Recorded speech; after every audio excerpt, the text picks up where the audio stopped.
Hey, I did not realize I pressed the live button and I am trying to multitask, but it never seems to work out just right. I'm not going to, I don't know if I just turned that up or turned it down. I got these new headphones and I'm still not sure if they're working well or not. So when you come in, just let me know if you can hear me or not. Um, I am totally off my time, so we'll see if anybody even shows up. Thirsty Thursday. I know I thought about that. I am thirsty, but yeah, not that kind of thirsty. That's for sure. Too early in the day for that. Plus, I don't drink. I can't. My liver can't take it. Oh, good. Okay. Um, I was coming on because tomorrow I'm not available to come on during Fibro Fri-Yay. And I am always so surprised that this is the time that I usually have my internet or whatever starts to glitch as soon as I go live. I'm just umming it to death. My plan of going live for this week, and I didn't get to do a lot of my due diligence, was I took the average of my parents' lives and decided to subtract my age to evaluate like where I'm at and where, I want to be with my goals. Oh, whoop. I was wondering if you meant that thirsty, like Kim Kardashian thirsty. Yeah, no, not a thirst trap. I don't, I don't think. I have to actually look it up because I don't even know. I'm so not like with all these terms at all. I'll have to look it up. Let's see. What would that be? Urban Dictionary. Thirsty Urban Dictionary. Oh gosh, no. Too eager to get something desperate. Nope. This desperation could be in reference to anything, compliments, validation, attention, but it is most free. No, there's plenty of those thirsty people on YouTube. Yep. Mm-mm. Nope. Nope. Yeah. Don't want to be thirsty like that. I don't want to run over my friends for, more attention and making a little bit of AdSense money. Nope. Um, I I was actually coming on because tomorrow Hannah has a something I have to drive her to, and it's important. So I can't be here tomorrow during my time. Of course, it happens right as I just commit to a time, put it on my about page, and I've done like 2 Fibro Fri-Yays, and now, of course, things are going to just probably start happening exactly at that time. I need some coffee. I only had 1 cup. I'm trying not to do anymore. Hey, Tennessee Bushcrafter, Homestead Aquarius, staying near. Thank you for coming in. I appreciate it. Oh, my post last night. Oh, goodness. I wonder what post that was. Oh, and that I did that? I don't know.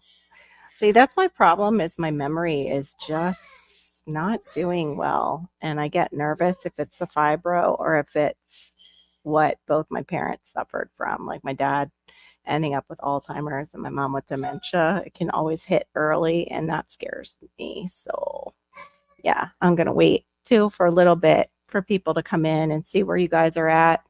Right now, it is the most overcast day here, but we're barely getting any rain. I would rather it be a rainy day than just this overcast. Oh, okay. Thank you, Tian, for reminding me. I just have so many plates I'm spinning, and I'm not very good at spinning plates. I'm terrible at spinning plates. Yeah, I'm excited for her. And then she just landed another appointment for, I believe she said it was Tuesday. So, but the second one, these are interviews. The second one, I am not really sure about. Yeah, Tuesday, which doesn't fall onto my schedule. Oh, you guys are getting sun for the first time in days. Nice. Hey, living my best life at 60. Welcome, welcome. It's good to see some, like, new people coming in and everything. If you guys haven't, please make sure that you are subscribed to me because I am doing lives. YouTube is Hey, Bob, you're over there. Like Maureen says, you're there, over there in the side chat right now. That's where you are. You're on some kind of device, but that's where you are. Um, yeah, I love that Maureen figured that out right away and she snapped. She's so smart. I can't even remember what I'm saying half the time lately, so that's what's been scaring me, and I watched this one lady who all about health, and she's all about, like, "You gotta fast, and you need to do this and that," and all these biohacks. I have to, like, stop watching some of them because they also make me nervous, but the dementia list that she listed, I sent it to my friend, and I'm scared because I, like, hit all 3 criteria. The only problem with that is fibro, when you have it, and menopause hits all 3 criteria. So, you know, let alone if you have a woman in your life who is going through the change, their brain we lose a lot of neuroprotective qualities in our brain when it's not just about the hormones leaving us. It's that estrogen. We have a lot of estrogen receptors all over our body. And that estrogen progesterone balance, once it kicks off, it also affects our brain. And we don't make like, she was explaining it was like a natural nutrition for our brain as easily. So our brain is just in this state of, it's almost like like a Patrick. I'm having a Patrick time in my life right now from SpongeBob. Yeah, we have that kind of rain coming at us this week a little bit on and off, but not 16. No, thank you. Today is like supposed to be our coldest day, TN, and I think it's coldest this week. Let me see. Yeah, no, yeah, this week it's supposed to get down to 59, high of 70, and then tomorrow we're right back up. Our bottom temp will be about 70, high of 83. It's so weird. I don't know what is wrong with the weather. Hey, mister. Yeah, if you, I want to make sure he's not spitting out his water. Yes, I'm struggling to find the right words. And my mom, after she had her third stroke, had aphasia. So that scares me too. Hers was a lot more word salad, though, where she thought she was saying the right word and it was the incorrect word. And oh, it was so hard at living my best life. The yeah. Teens. No, I don't see. I don't know if I could live in Tennessee with the teens. I don't know. But then that happens in Georgia too, in certain places, like up in the northeast parts of Georgia. And yeah, that's super cold for a Floridian. I think if we didn't have the problem with our insurance in the state of Florida, our homeowners going through the roof, and also just where we had such a massive influx, the builders went crazy, built all these, new homes. It's happening everywhere, that is having the influx from different states that we would just stay here, and we might end up staying here because of the move costing so much to go anywhere else and not really knowing areas to go to that are going to be good for our family. And then the weather is a whole other issue because my husband, although he works part-time behind the desk, he also works part-time outside. Um, and in some states, his business that he's been in for 30 years is not available all year round. So I don't know what it's looking like. I would love to take the equity we have in this home, though, and completely buy off another home in an area, and that would be great. So, okay, I've given it a little time. So what I did yesterday was I took both my parents' ages when they passed away, and got an average age. Then I subtracted years because that's like, the ideal age. The ideal age that I could make it to if I'm in perfect health, which I'm not right now, which I wish I was, is about 88. And that factors into like my great grandmother, my grandmother. I can't factor in my grandfather because he was in an accident when my mom was 4 and died. He fell asleep at the wheel. So that's the thing too, is there's accidents and I'm not, gonna go into all that math. Yeah, I'm not doing statistics. But I came up with like, you know what, 80 is kind of, I think, what is around the age that God talks about in the Bible, where about 70 or 80 years he's given to men. Um, so that tells you that we screw stuff up because people are always dying sooner than that. And, our environment is messed up. Uh, so basically, I took my age this year, what it'll be this year, because we already, did Christmas. And I wanted to know how many Christmases I had left. I'll be 54 in July. If I get to 80, 26. It seems like nothing. My daughter will be 26, and I know that time just flew by. So now, as I go to plan what I can, because, God always laughs at us when we plan and then something else comes up. But I kind of have a figure in mind. And I was even using that too, so I could clean out stuff. Because as you can see, this is just minor compared. This is my like collection. And I'm so mad because I have these right here that I've had for years. It's like a coffee, tea, and sugar canister. I broke the top, I think it was just this week, off the coffee canister, and I went to go to replace it, and the lowest price I saw was like $50. I'm not paying $50 to replace the top of that, so I don't know what to do. Let's see, today, see, had a new student in his class. She is South Florida girl. She told him anything below 50 is ridiculous. They moved here about a week ago. A lot of people move into Tennessee. I mean, I looked at it. Um, the western side or central, I don't know if I would want to do. I would still want to stay probably east, definitely not Memphis. Hey, good to see you back with Law. That's what I do sometimes. I just go boop, boop. Yeah. No, I'm not worrying over Tennessee. I'm trying to just kind of proactively plan, like, what if nothing, intersects me 26 years, do I want all this stuff? If I've got 26 years, then we're looking at 26 years. What if they're not all healthy years? I'm probably, if I, that's the thing too, is looking at it like, okay, it's going to take me about a year to get in shape, then I'm left with about 25.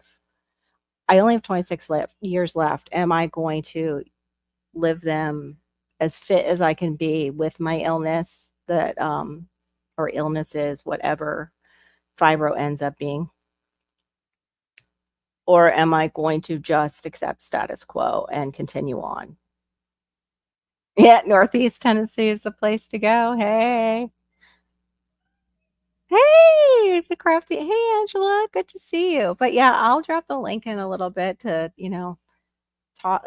You guys can talk about like, how do you set your goals, and have you ever looked at, yeah, Davao, Philippines is the place to be. I bet, Bob. I've been like hooked on this one lady. She's called Oriental Pearl, and she lives over in Japan with her Japanese husband. And just watching her walk around, Japan and China, and just to see what that place looks like, in the world. I find it really neat. And she's fluent in Japanese and pretty fluent in Chinese. And they're, I think, two different dialects she speaks of Chinese, and a little Korean. So it's really interesting to see her hit the streets and people will talk about her in their native tongue, and she will eventually just answer them in their native tongue. And, they're like, woo. I know. How the heck are you, Backwoods Law? I hope you're doing well. The snow would be rather funny. Why would it be funny?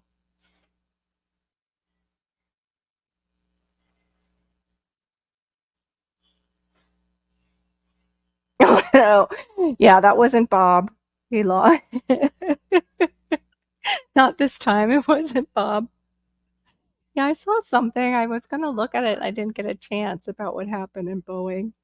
But yeah, I'm gonna drop the link. I kinda do wanna just talk about how do you, um, see this year? Like, we had a Broke Farmer come in to Marine's channel, which is Deep in the Dirt, Marine, Washington, and he was saying, like, "What's 2024 you look like?" And I was like, "That's a great question, but what how many" and it got me thinking, like, well, what would be the average years if I was in good health and nothing happened, like, no accidents, I could live? And those years, how can I make the most out of them?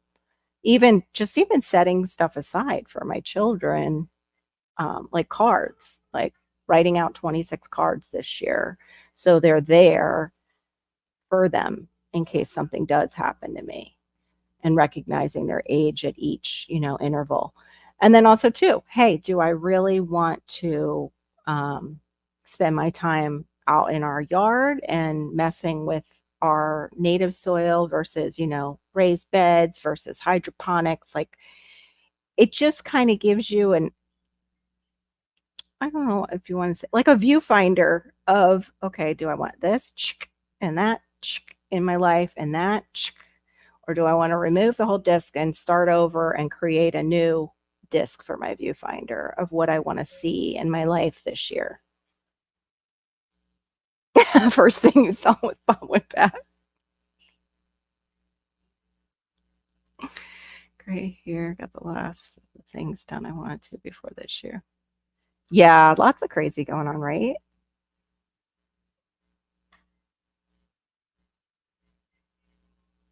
It's so weird that I guess I wouldn't go that far north though. I just can't go that far north. My body is not used to it. Oh my gosh, it was an emergency exit door that happened on? Well, mm, they're helping them get out. Yeah, nothing down. I know. We've talked about like Pittsburgh and stuff. Yeah, no, that's just ice cold. It goes right through into your bones. It's so cold. Yeah, I don't like the ice and snow mixed. No, I've done that before in PA. And we were closer to Philly, but I was closer to Villanova, um, which isn't far from Philadelphia. So yeah. Mm-mm. Hey, it's Marshmallow Man. Welcome, welcome. Yeah, I think my ladies are all busy actually getting their things done for this week leading into the weekend, which I will have to tackle in just a little bit. But yeah, I am unsure of even watching. I don't know if you guys watch Epic Gardener or Epic Gardening. I mean, he just put out a video about he's evolving. Like, he's been at this for 10 years, building his not just channel, but his brand. And his brand included uh, selling those birdie beds. And that's what really scaled his business up, was becoming the go-to person in the United States for those beds. It was Self-Sufficient Me, who a lot of us first saw as gardeners, saw his beds, which are those birdies beds down in Australia. Well, um, Kevin from Epic is located out in, I believe it's San Diego, California. I think I've heard him say that. Um, or that's his hometown. He's right around San Diego, California.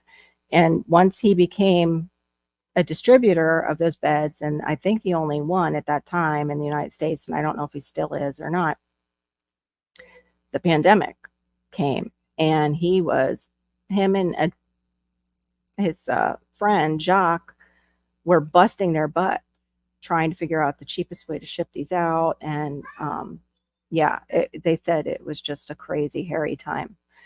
So anyway, he put out a video today that he's evolving, that he's been at this for 10 years, that he actually lost his father at a very young age. I think he was in his 30s is what seemed to be 30s, 40s, and how he had put on quite a bit of weight and how that, his father's health conditions played into his early death. And it sounds like he's doing like that soul searching and wants to make sure that he's doing the same thing, spending his time in the most wise way possible in case he does have a shortened lifespan like his father did. So I appreciate that kind of thought process, especially from somebody who's not a personal person on here. He's very business minded, very teacher minded. He doesn't bring himself like as far as personal stuff into his channel at all. Yeah, nuts and bolts are optional on those things. I know. Like it's just super glue it. Just, put a little super glue on it, some duct tape. I think that's how some of those things fly in the air, right, Bob? Like just a little super glue and duct tape. Oh, wait a minute. What did I miss? And we have a total of about half an inch the entire time. Oh, that's not bad. Yeah, that's not bad compared to Pittsburgh, PA at all.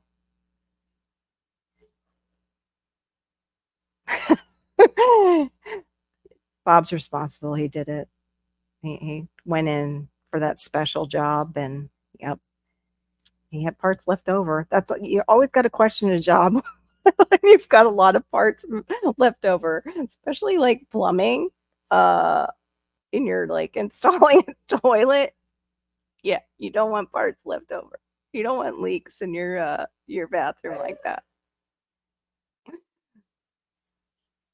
Like that's not I could probably install. We probably got to rip the guts out of one of our toilets and reinstall it, but I fixed it for now.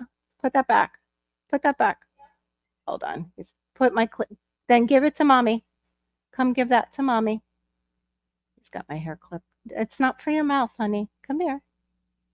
Just give me a second. Give to mommy. Thank you. What? I know you're watching. I see. He's had my hair clip in his mouth. I don't want him to hurt himself. Happy birthday, Pluto. Okay. Happy birthday, Pluto. I love that feature.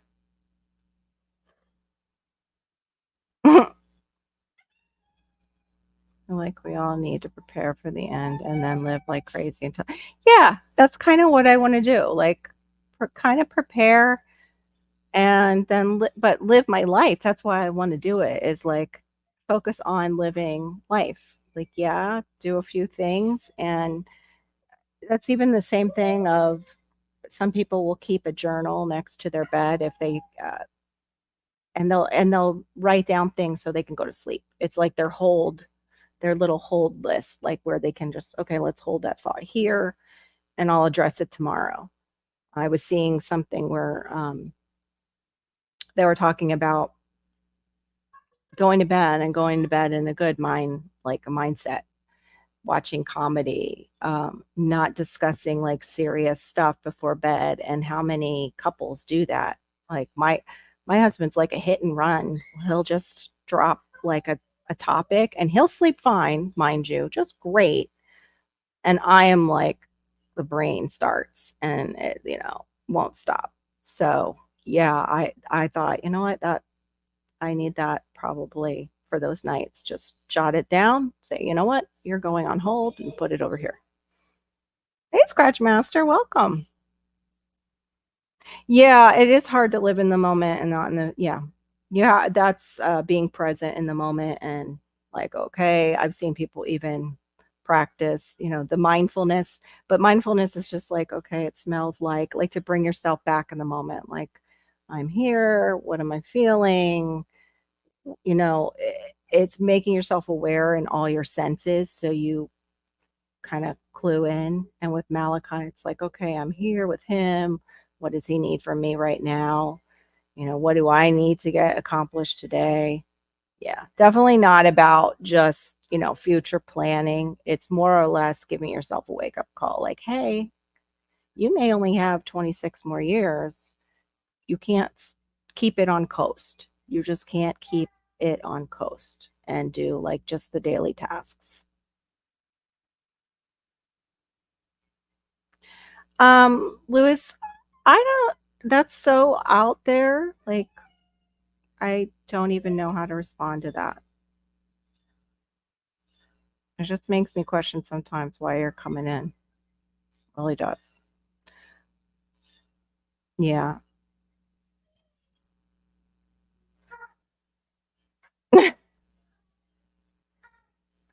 Oh, yes, I know about you and your Bangkok dream of the last days of Bangkok. Yep. Just love getting those fire calls at yeah, oh, that would be horrible. The 2 a.m. fire calls and yeah, no. Uh-uh. On icy roads. Are you getting an wait, Echo? Who's Echo? Is that Scratchmaster's name? Oh, thank you, Scratchmaster. I hope there's more than that. I've had a few more than, 5 in here. Oh, is that living my best life? Okay. I yeah. I have oh, it's 65 there in full sun and you're sweating. Yeah, we have that about that same temperature, Billy. It's 66. But we keep our AC on pretty much year round until it's like it drops in the 50s. Like, uh, hey, Misha, good to see you.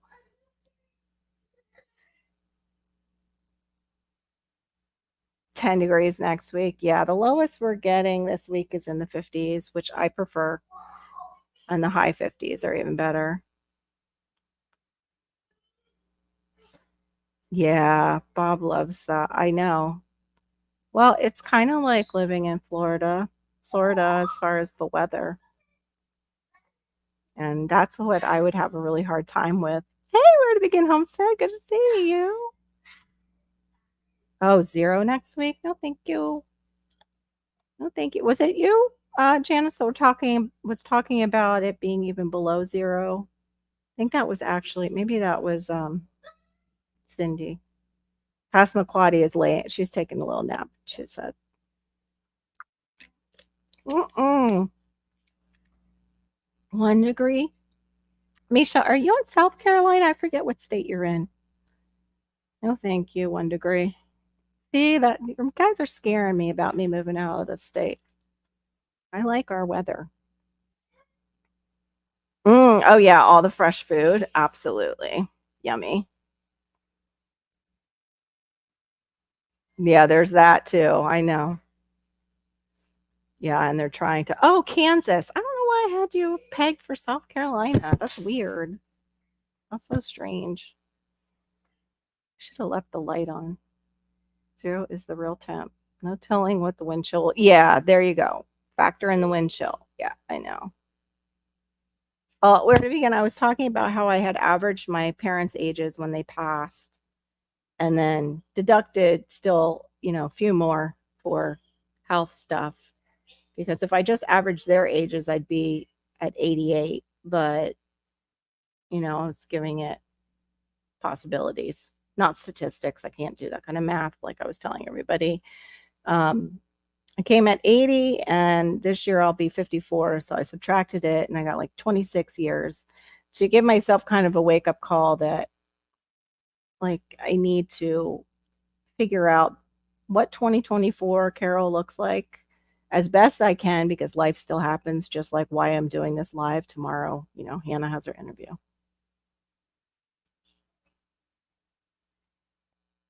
No, I don't recognize you.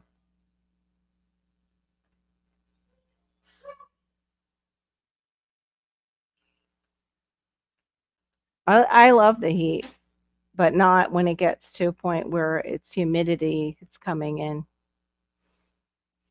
Oops, no. Thanks for coming in. Appreciate it. Oh, I see you're testing video. We have those palms here.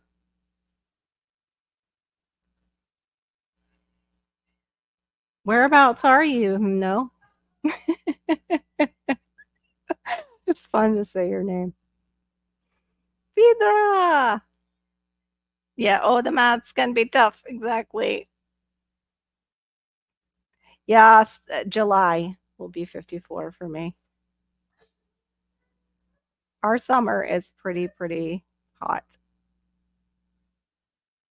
It happens fast. Don't f yeah, I know it, but don't feel old because at least, this time in history, we're living really, longer than we have any other time. I think that's why they're trying to kill us with all the, food additives and stuff and things in our environment because they're like, "They're living too long." I've been thinking about age and what this year looks like all day today. Wow. Oh, you do? Oh, happy birthday. Oh, 45, still young. That's young. I'm 8 years older than you. What? Actually, 9.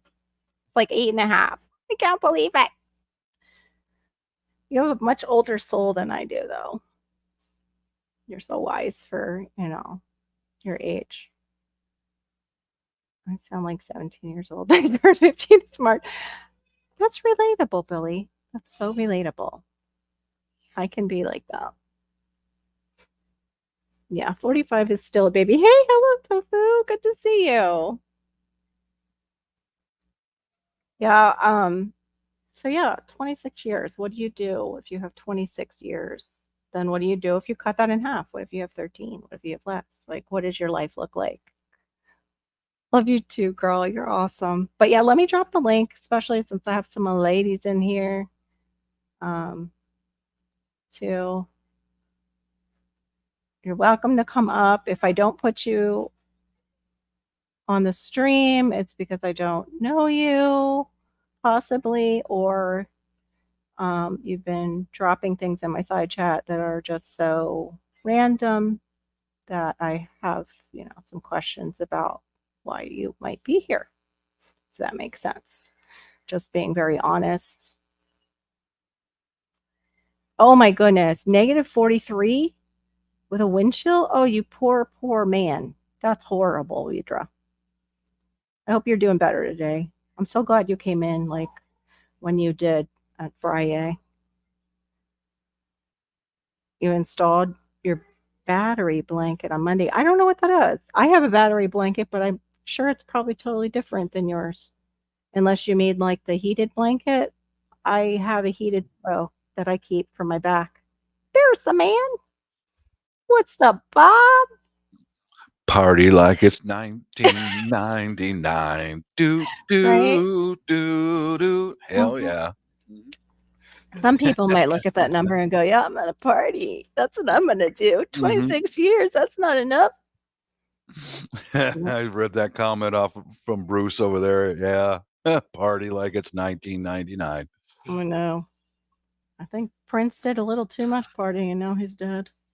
That was just so many of the artists we lose to drugs. It's so sad. Like so many talented people that we lose to drugs. Oh, I got a big burden lift off my shoulder today. Okay. Okay. Oh, I don't know if you have them down there in Florida or not, but we've got these frost-free outdoor faucets that go Mhm. into the wall and all that stuff. Yeah, yeah.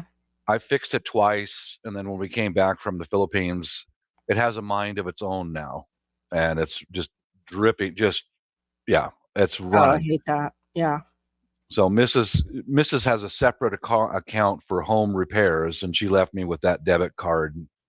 Got a plumber in here, Okay. and it cost $600. And I'm good with that because this guy knew what he was doing. He had all the tools, man. Yeah. He went underneath the house, inspected, comes back up and it went underneath the kitchen sink and cut a hole, got it all Mhm. perma wedged together. It was $600. Yeah, I know, but it was $600 well spent because if I No. had to do that, I would have just tore me up. Okay, you After guys I gotta remember that Bob is on the West Coast, so things are a little bit more expensive too. yeah, Like 6 yeah, Washington State, yeah, yeah, yeah, yeah. yeah. Because people are like, "What? Mhm. $600?" But Yeah, and it's that's the worth it. tricky one too. Any of the outdoor faucets, if they mess up, that's a nightmare. They have to dig out the Uh-huh. whole side of your house and everything to fix Yeah. it if they cut Yeah. it wrong or anything like that. Yeah, he cut underneath the kitchen sink and got in there with a permis wedge tools and all that stuff. Guy knows what he's doing. He's got the tools. He was in here and out in less than 2 hours. Oh, Here you great. go. Here you go, brother. That's Thank awesome. you, man. Yeah. After I fought off the cancer, I'm not really able to do a lot of that kind of stuff anymore. I just can't, you know. Yeah, Yeah, I totally understand that. that's it. I Farm life, money well spent, you Yeah. know. Yeah, with things like plumbing and electrical and certain jobs, you really do not you need the professionals to come in. Hmm. And that's where we're at too with our job we have open right now because my husband just fired the electrician. Oh, Well, because they were dragging their feet. You could tell the guy, he put permit included in his estimate with us and then realized, I guess he thought he was going to be dealing with the county and it's the city. It really was not that much, but mhm. he just didn't want to, he wasn't factoring in his time. Like he didn't factor the estimate right. And then he wanted us to pay for his mistake of not doing that. But then also he kept trying to work off permit. He kept trying to come like send people to the house to do the job without getting the permit. And I'm like, no. And when he did it a second time, that's when my husband was like, no, you're just supposed No. to be here doing drawings. You're not supposed to be doing the job off permit. So he Yeah. fired him. So now we're waiting to see who's going to be doing the job, but it's one of those jobs that, yeah, we can't do ourselves. We're just maybe if we had our friend who was a electrical contractor over our shoulder as we did it and then went and pulled a permit, you're allowed to do that. But even still, I'd be nervous doing that. Yeah. Yeah, even Tofu said that. Yeah, you don't want to play Listen, around plumbing like that. this backwoods law guy, Bruce, he's trying to be funny. You're fun. Bruce, you're freaking fired, you old doggy. I agree. My Alabama farm life. I don't know if I said hi to you when you came in. I think I did, but I'm not sure. Hey. Well, I was talking to a client yesterday about, let's see, doing a panel swap in their house. Gave them my price and told them most contractors are charging. That's ridiculous. What? 6 to 12 where you're at? It's basically you're switching out a panel and maybe a couple switches, but you're not rewiring the whole freaking thing unless you are. The wires are already there. You're just disconnecting and reconnecting. The only thing is yes, I need one more pole, but you even said that one's an easy fix. And the guy even showed me what it was. It was a galvanized rod that you nail and hammer into the ground outside. And we have that switch off. I guess up there, you guys have to call the electric company. That's crazy price. Yeah, we're not up to that price. So I got main breakers and then the rest. Yeah. As long as you're I can change out light switches, fan, electric fart fans, all that stuff. I do all that myself. But if I can do some of that too. Yeah. Mm-hmm. I agree. Yeah, some jobs we can do ourselves. I can install lights and things like that. I've done that before. I can do molding. That's when we had the townhouse. Once I knew how to use a compound miter saw, I was like molding out everything, the windows. I'm like molding the mirror in the bathroom, just adding that like extra touch to I get it. Help the house sell. I'm hoping to be able to do some of that stuff myself, Carol, because we'll be out of here in about 5 years or so, and I'd like to do some of that myself. Just put some extra trim around the inside, some bling bling on the house, Hopefully. Yeah.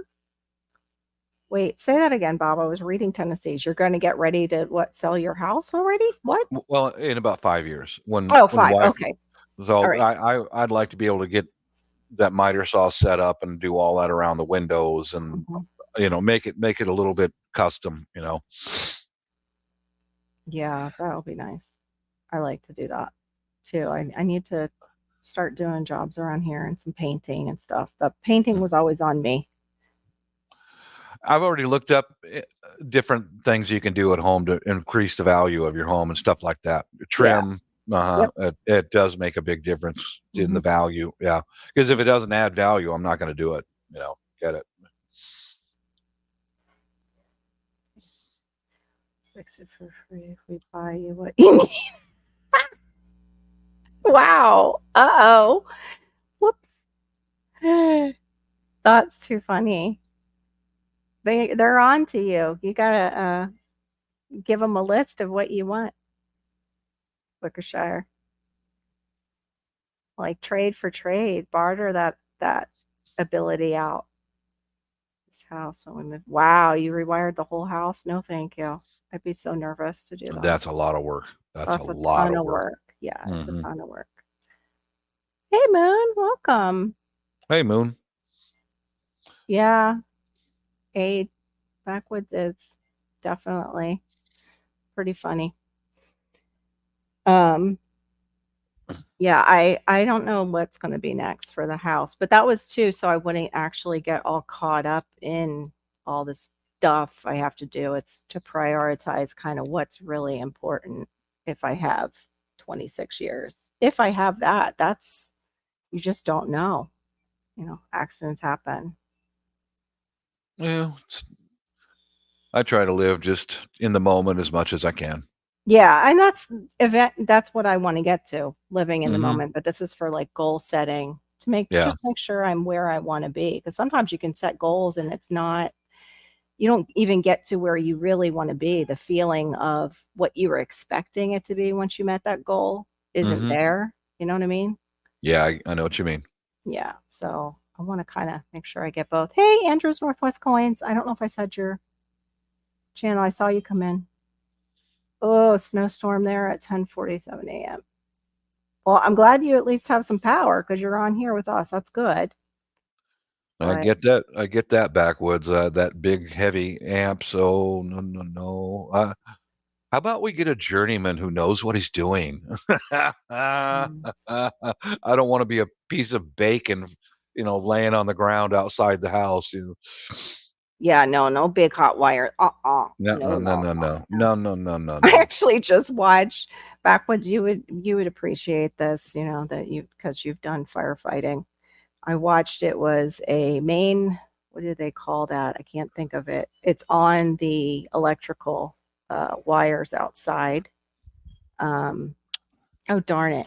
I just had it in my brain what it's called. Sometimes they'll just completely blow in storms, like in hurricanes. Oh, anyway, it was on fire. It's electrical. It's an Oh electrical Lord. fire, and you Ugh. see the firefighters who might have been volunteers spraying it with water. And I'm like, "Oh gosh, I hope he doesn't have a hold of the metal tip of that Mm-hmm. because it can travel right back at him." Mm-hmm. Thank you, the transformer. Yay, my people in the side chat got me. Mm-hmm. Thank you for bringing that brain cell for me, side chat. Yeah, the guy was actually spraying it down. Awesome. We've got Cool, plans. Brittany. Got plans for our little house over in the Philippines too.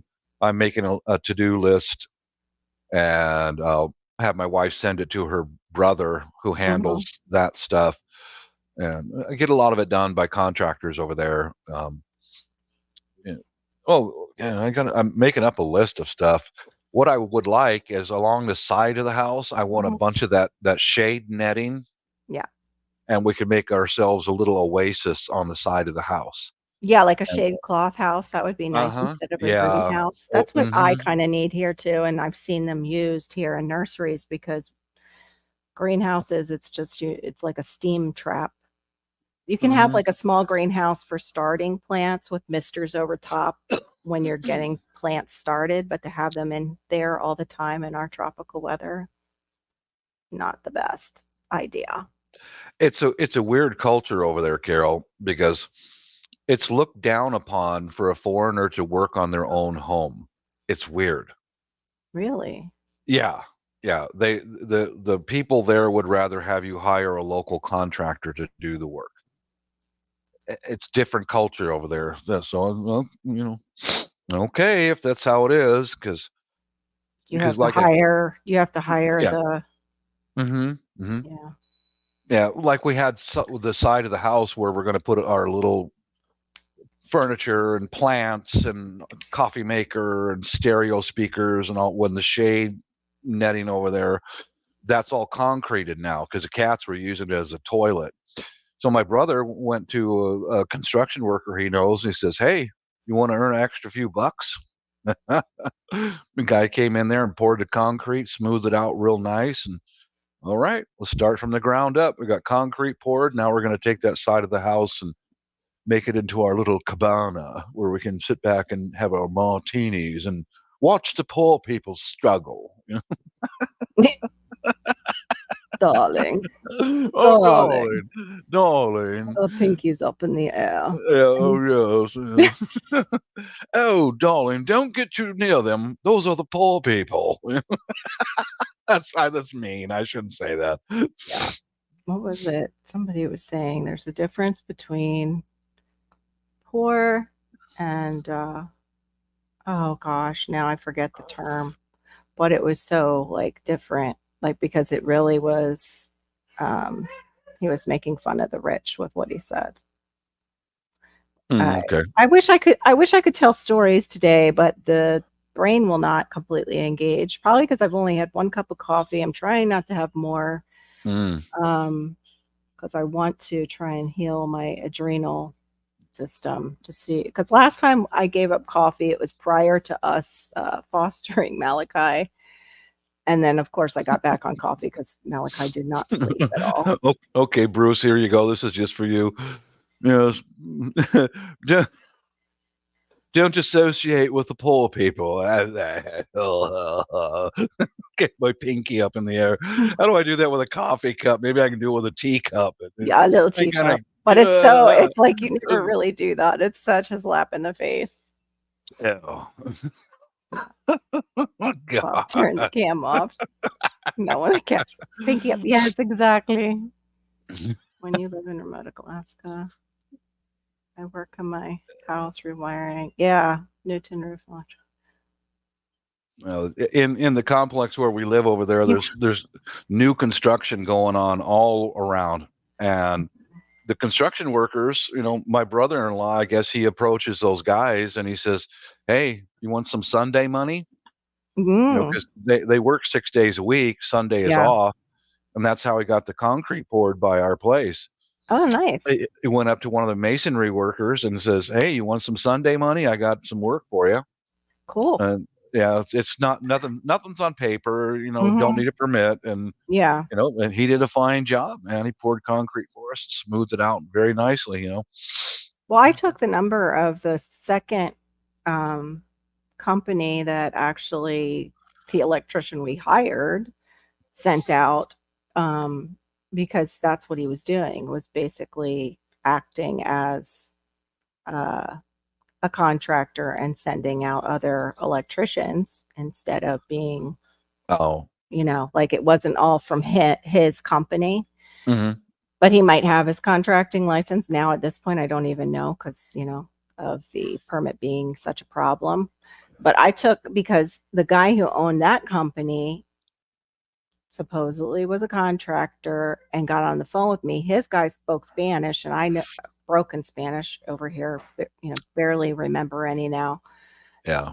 But he explained it the best so far to me of what has to take place. And I was like, well, thank you. And what was weird was I was saying like, okay, go ahead and do that to him while my husband was on the phone with figuring out what this guy had done to us again, and he fired him. So he called me right back. He's like, no, make them stop whatever they're doing. So thank God they hadn't stopped our electric and gotten started on the job or something. Hey, Bruce, Backwoods Law there. Look at my channel, and I've got a playlist called Flashpoint the Pacific, and I've been keeping track of all the buildup over there, and I've seen a little bit of it with my own eyes. We're not alone over there. But, with the Filipinos, there's the Koreans, the Japanese, Australia, New Zealand, everybody's over there. They see the Chinese shutting down the shipping lanes because they keep moving that line farther and farther, almost to Singapore now. And Singapore is involved. Indonesia, Malaysia, Brunei, everybody's over there.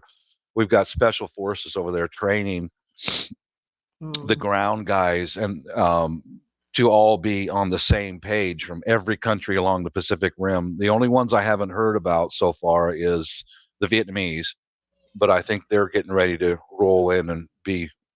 We have to. Our forces have to do that. You know, the Chinese are getting way too damn greedy. But there's a playlist on my channel. Check it out. Flashpoint the Pacific. Yeah. I mean, Just be I did. careful because I've been talking about this stuff in my live, and YouTube took about 10 people away from me recently. Oh, okay. Like, I have to I wanna be able to talk about it. I believe, I believe in free speech, but it's like, I just had a goal for myself this year, like, "Hey, maybe I'll try to get to 1,000." And as soon as I even make that goal and Hugo. I start doing stuff, "Hey, Huga," I watched boop, boop, boop each day, them take, and I'm like, "The hell?" Yeah. They gave me hours, like, my hours are increasing, and then suddenly they're taking subs. I'm like, "Oh, I think I talked about some things that Yeah. they didn't really care for me." So I don't mind talking about it, but code words if we can with I'll mention one more thing about that I saw eyewitness. Our house is not too far away from the Davao International Airport, and my brother-in-law told me that the U.S. Army is stationed there now at the Davao International Airport. And every morning, I'd be out there having my cigarette and coffee in a Black Hawk helicopter. One helicopter would fly out of there and fly to the east every morning. I think it was probably a commander's bird flying out to one of the outposts, because anybody who is a bird colonel and above is not going to be living out in the jungle. He's going to be staying at the international airport having his own taxi. So that was some some commander. know. Yeah. Oh, wow. Yeah, Andrew, I meant to say that you're basically self-sufficient, so you have to know how to do all those things yourself while you're out there, pretty remote. Because you were even saying just how things go and fly out. Oh, shit. Excuse my language. No, put that all back. My son just unstuffed my couch while I was looking away from him. Put it all back, not throw it. Hold on one second. He's demanding a little attention. I'll keep him entertained. Yeah. Thank you, Bob. Yeah, you're welcome. Yeah, for me on my channel, I quit worrying about Google checks and subs and all that a long time ago. I don't, I don't get paid to do this. I do it because I enjoy it as a hobby. You know, get to talk to people from all over the world on different panels, and I enjoy it. It's just a hobby. Hey, there's Barry. Hi, Barry.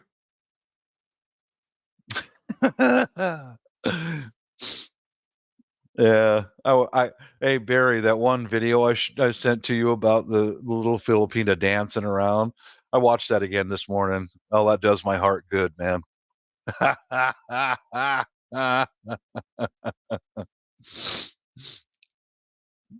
I watched that again. She's out there shaking it around. Oh, Lord have mercy. I do love women. I do love them. Well, thank God you don't have a cam anymore, Bruce.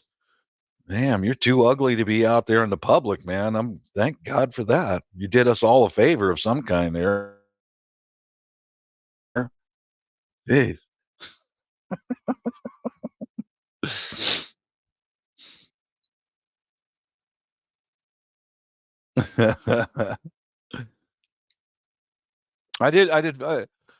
I like old GIs. You guys know I am one. And um, before we went over to the Philippines, I told some of my neighbors, I got good neighbors now, and told them that we're going to be gone, but our son's going to be staying here and all that. And the guy right next to me was a tanker in the first Gulf War and the Kuwait War. Good guy. Gone over there, opened a few bottles of beer with him and his family, and I was sitting in here and I looked at my cameras and he's at my front door.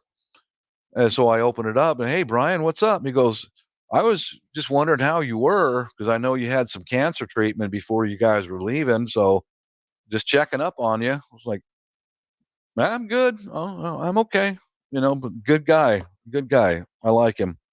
He didn't have to come over and check up on me, but he hadn't seen me. He was pretty sure we were back home, but he hadn't seen me, so he was just checking up on me. Old GIs, we tend to get along pretty good with each other. Okay. Had to restuff the couch. Uh-oh. Yeah. Had to make him fix it. Hey, Storms. What's up? Storms, Barry's and cats. Yeah, Barry. The link is in the side chat. I just told Barry, yeah, Barry, that video of that Filipina shaking it around. I watched that again this morning. Really? I wouldn't think that you would be a repeat customer on that, Bob. It's on my playlist, for God's sakes. For those of you who don't know, that was sarcasm from me. I know it was. Yeah, it's always good to have people have an eye out for you. True. I was just mentioning while in your absence that my neighbor, he's a GI. He was the tanker over in the first Gulf War. He had not seen me since we came back from the Philippines. So I looked at my cameras and he's at my front door, Hey, I'm just checking up on you. I know you went through some cancer treatment before you left and just checking up on you. Shit, that kind of surprised me, Like, yeah, I'm good. I'm okay. Yeah, I'm all good. I'll have to find out what day he's off and bring over a 6-pack and sit down and shoot the bull with him for a while. Yeah, it's nice to have neighbors like that. It is. Yeah, he's a good guy. Oh, enjoy it, Alabama. My Alabama farm life says weather's beautiful today. I need to start working. Okay. Yeah, he's a trackhead, Bruce. Yeah, he was in the Kuwait War in an M1 Abrams. Yeah, he told me some stories, and he was the tip of the spear, and he saw. Well, of course, I want to talk about the Air Force, of course. And he said, man, they were going past all this wreckage that the Air Force he said the Air Force was cut loose for 30 days before they came across the border on the ground, and he said it was just wiped out.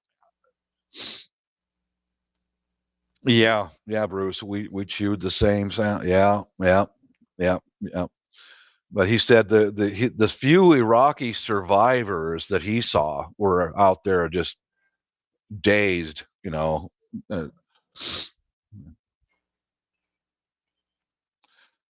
Sorry, I haven't eaten anything. I realized when we were picking up the stuffing and stuffing it back into the couch. I'm like, ooh, kind of a little woozy. Like 3 o'clock in the afternoon. Haven't even put anything in my body but 1 cup of coffee. I used to be able to do that. I used to be able to go just to dinner and not eat anything. My little Mrs. Carol, every morning she sends me a text, hon, be sure to eat, every day. So good like that.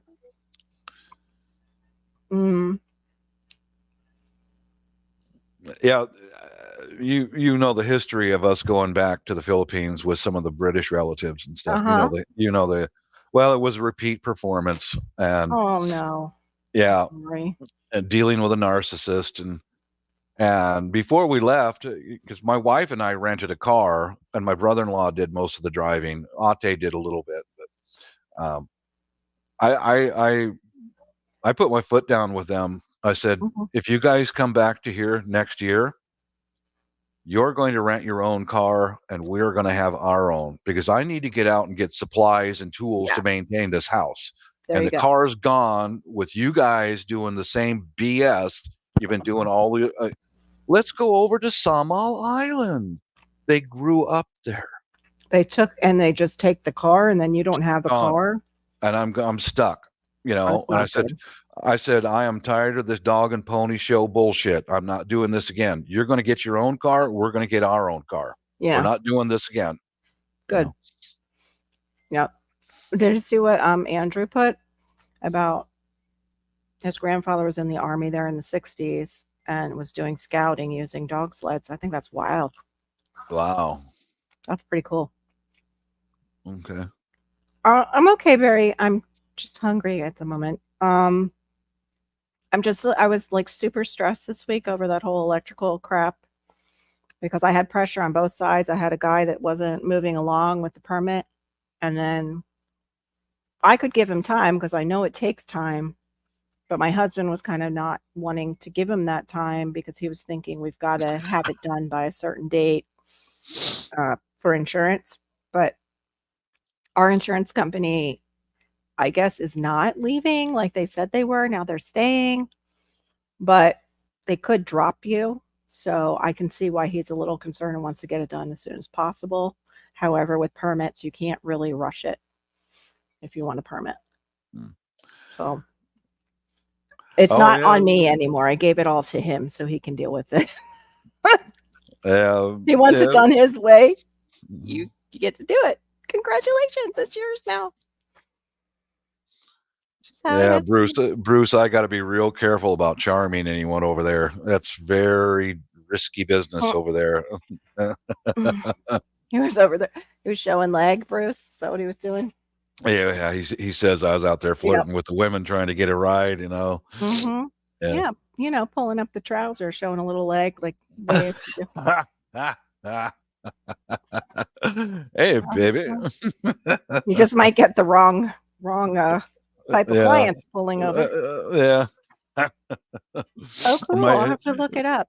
Might get that sounds awesome. Might get a lady who'll walk into my house and not leave, you know, like, wife will be home soon. You gotta go, honey. You gotta leave. Like those girls. What was that? Daddy. Yeah. I don't want no part of that stuff, man. Exactly. Too complicated. And Mr. Way W. too complicated. Yep. That's basically what I say. Well, except for the Mr. W storms when I kill plants. Oh, that was just my offering to Jesus. I just offered that up, that plant. Got a half a reindeer carcass being dropped off. Reindeer meat. Another meat that I've never tried. Oh, Andrew. Oh, at Northwest. Yeah, I was watching a video he posted the other day. No power up there. I'm like, are you kidding me? Yeah. In that climate, in that cold. Yeah. Holy cow, guy! You guys are tough up there. Oh my God. In case you guys don't know Andrew's channel, he lives inside of the Arctic Circle, like the last settlement. Yeah. Inside the Arctic Circle. Like, holy crap, dude. Come on, man. Yeah, he's up near where Russia and Alaska pretty much meet, he said one time. I'm going to preface this with, I believe you're talking about Freya, your dog. That's who you're taking out for a minute. You're gonna, yeah? Okay, cool. More than welcome to try that. You won't see me doing it. Listen to that temperature, Carol. No. Oh, Lord. 50, hey, Barry's in Kentucky, 15 degrees, you know. We're right here in Seattle. We're at 39 right now. And it's been a pretty mild winter so far, thankfully. Oh, I missed it. Darn it. I didn't see. I'll have to check why YouTube didn't send it to me. They're so bad about that. With the notifications that way. Because I was watching some comedy to just de-stress. And also watching Maureen put out a short yesterday. So I was watching that. Not like the oh gosh. Here's Andrew living at the end of the world, and you know my preference is at the other end of the world, down by the equator. Tropical, subtropical. Yeah. I hear you. That's the same thing with me. I can't even handle it up near Lake Placid, New York. I get sick. Like my system can't handle that kind of cold during the winter where you've got knee deep snow. Oh, no. Thanks. I've been through it. What's going on over in Moscow? Are they having power failures over there or something? Looks like Probably. Moscow turning into popsicles. Jeez. Well, I think they knocked out one of their nuclear power plants early on, Oh Lord. like a main one. The other country did. Low temp. Negative. Ooh, You reading that, Carol? yeah, Andrew, balmy. I love negative that. 26. A balmy too. Balmy because you're inside in like your greenhouse area with your plants. It would be a balmy too. Otherwise, no. No, that would be like a bomb going off for a Floridian. That's for sure. Negative. I have to look that up, Andrew. I don't know why we had to go with Fahrenheit and we had to go with inches. We couldn't just stay with Celsius and centimeters.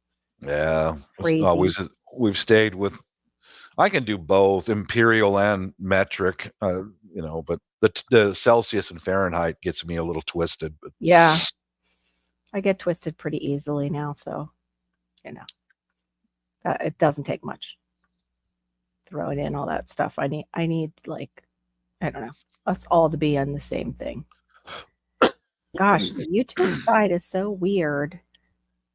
When I go to comment on that side, how delayed it was. Okay, we got it back up. It was 26. Oh Lord. What is that? 26? Not maintaining their natural gas lines. That's smart. Yeah. Oh, that's terrible. Yeah. That can't be right.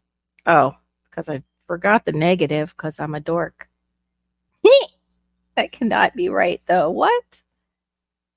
What? Wait a minute.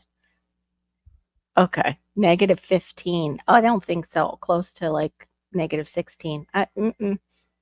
No, thank you, Andrew. You can keep that up there. Please don't ever let that Arctic, wind or whatever it is, gusts blow it down this far. Although, northern and central, they get freezes. Like Glenn talks about that. And I know Ocala too. Their pipes would freeze. All the things are naturally broken down due to no maintenance. Yeah, 39 right now in Seattle, 39 degrees. So that's not bad. Not bad, I can handle that. For Seattle, yeah, it's not bad. Yeah. It's 47 here, but the sun is behind the ridge. Yeah, right.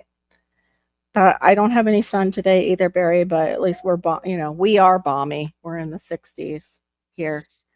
So it's pretty doable in the snow. And now I've got to look at some of my seeds. It's funny, I bought this plant and I was like so excited because it was part of the sorrel cranberry hibiscus family. It said it was false sorrel cranberry hibiscus, but cranberry hibiscus is usually this beautiful, almost like a maple tree color in fall. It's like these reds and just really pretty, reddish purples sometimes.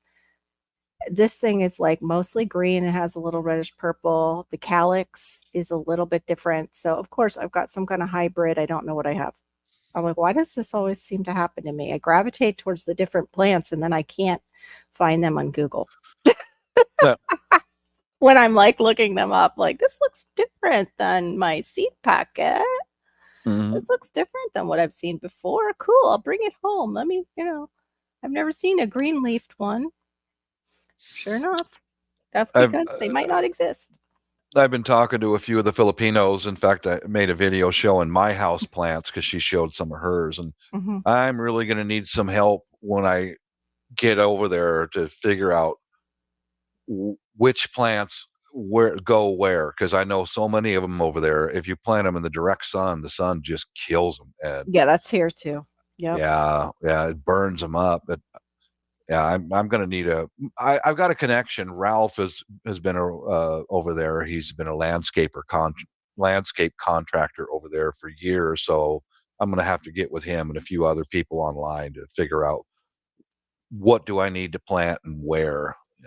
It's a whole new adventure for me, Carol. I mean, it's an environment that's completely different than what I grew up in.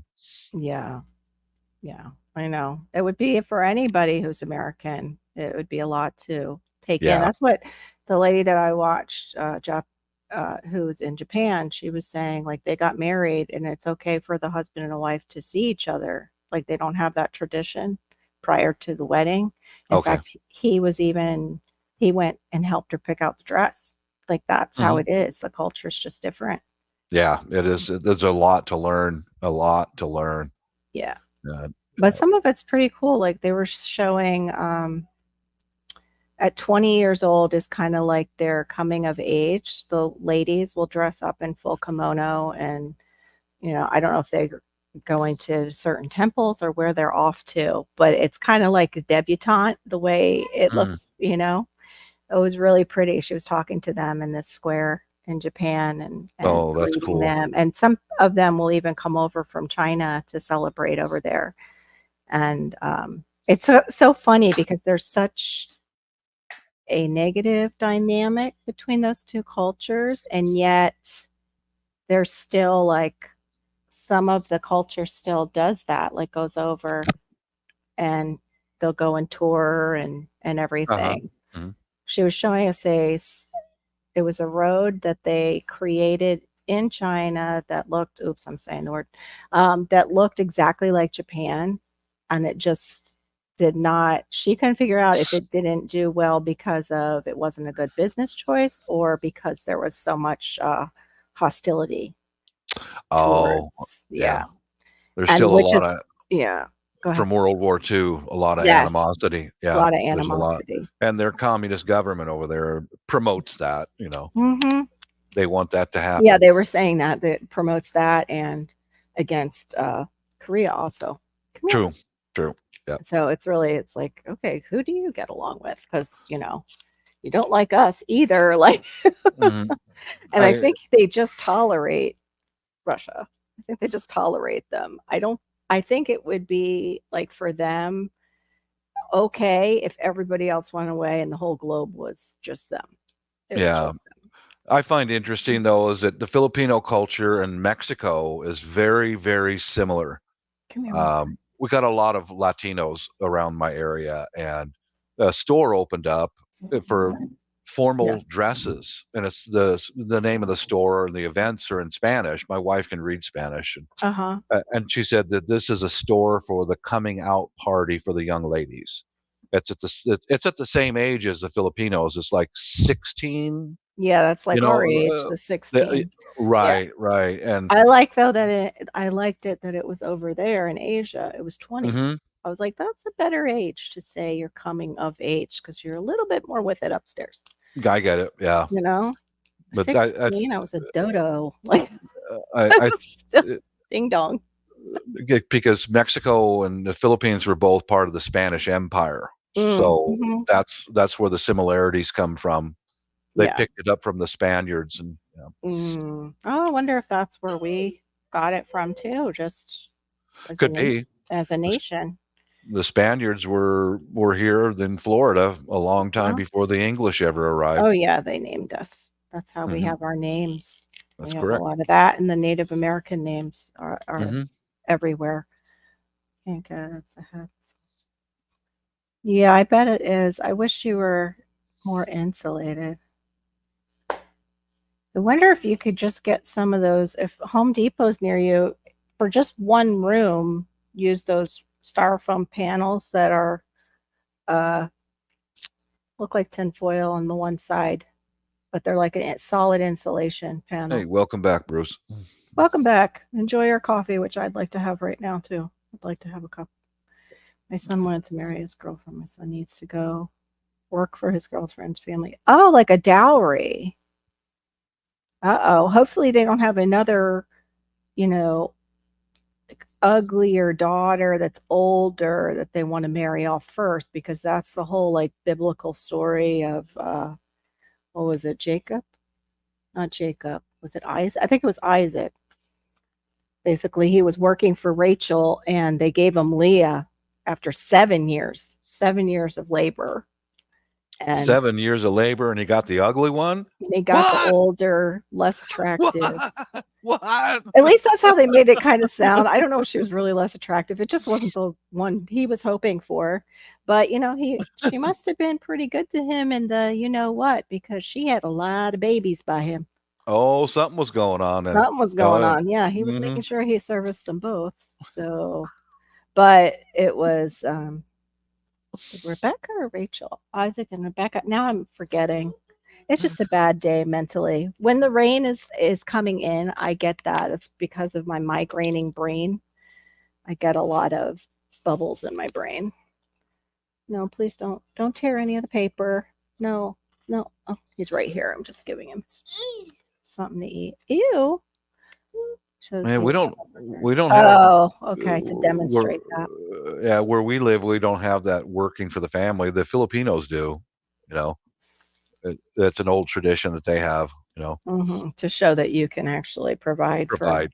I Yeah. think that's a great idea, actually. They should redo that with this generation, Hannah's generation. I think they should re-up that here in America. They should start it. None of my kids are married. They're all adults. None of them are even interested in getting married and having kids. None of them. Yeah, my daughter's not interested in having children. She, Mhm. I don't think would mind being married, but more married for the sake of that friend and that companion, Mhm.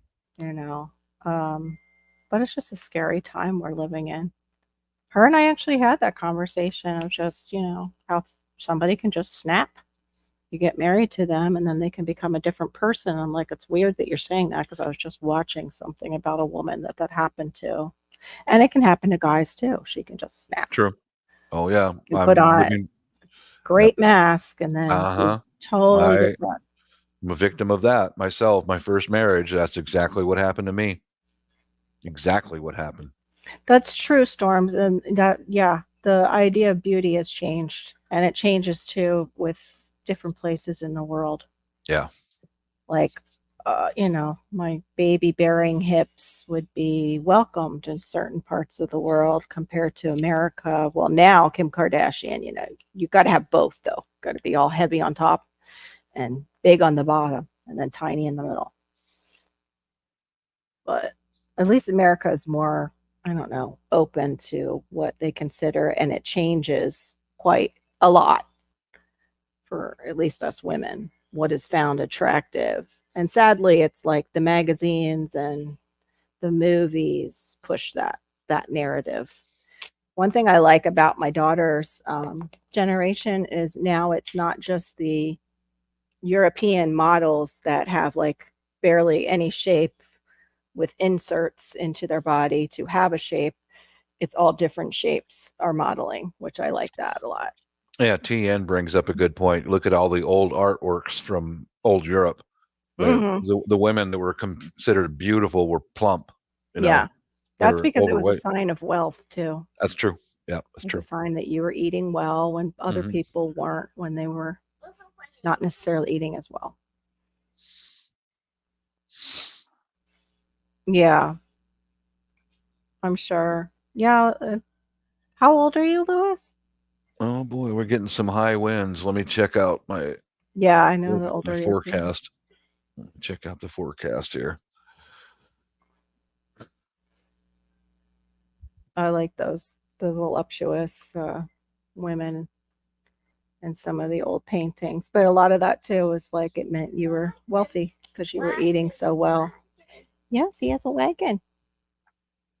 Yeah, he's pulling a wagon. Malachi is starting to talk more, which I'm so grateful for. Yeah, Hannah's interested in having dogs and animals as children, which I'm fine with. I'm totally fine with that. If she doesn't want children, I'm not the type of mother that'd be like, but I want my grandchildren. I know. I see. Because you could end up raising them if you push them onto a child that Yeah. is not ready to be a parent. Well, it says Thursday night supposed to be below freezing. That's nice. Ugh. Yeah. Well, I got that leaky faucet fixed just in time. Yeah. Yes, you did. Yeah, ours, let me see. Ours is next week. We're getting some colder weather, but it's really nothing compared to the rest of the world. I mean, the rest of the United States. Ours will drop again into, let's see, 45 is the lowest, not this Saturday, but the following Saturday. I'm just glad that this weekend, one thing with the wokeness that has happened, my husband's getting some of those bank days off. So MLK Oh, Day, good. he's getting off Monday, Very good. so he Good. gets a 3-day weekend, which will be nice for him. Mm-hmm. I would sure like to be able to spend most of next winter overseas, but I'm torn because I like being with my wife. I really like her. I like hanging out with her, and I don't know. I'm so torn about that. Yeah. Being in a warm place all winter is better for my mental and physical health, but I don't like Mhm. leaving my wife here alone. No. You Yeah. know, so it's Yeah. like, No, I know. Has she talked about retirement again or no? yeah, it's fine. About 5 years from now. Yeah. Okay, good. Yeah, that's good because you both have worked very hard for Mm-hmm. that. That would be nice to see you Yeah. be able to enjoy the Philippines together for sure. But as soon as I can arrange a solid method of transportation over there, that's when I might stay a month or two over there by myself. Yeah. I'm not much of a cook, but I know I won't starve to death.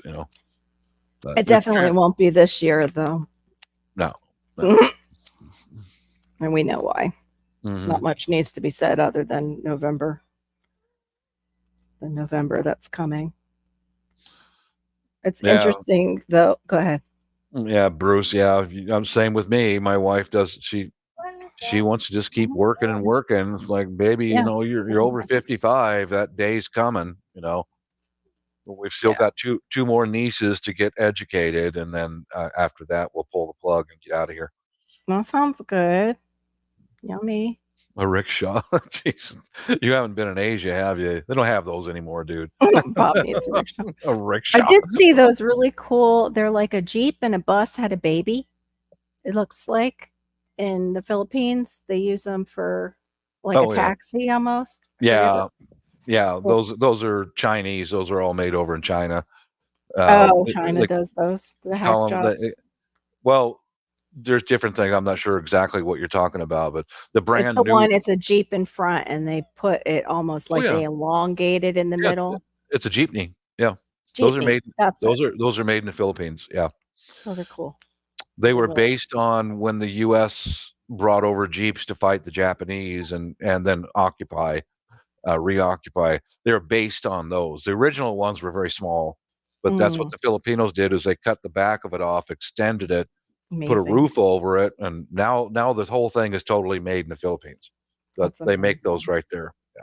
I wouldn't be surprised if Jeep got his idea for the Rubicon from them chopping up the old Jeeps, putting them back together. Could be.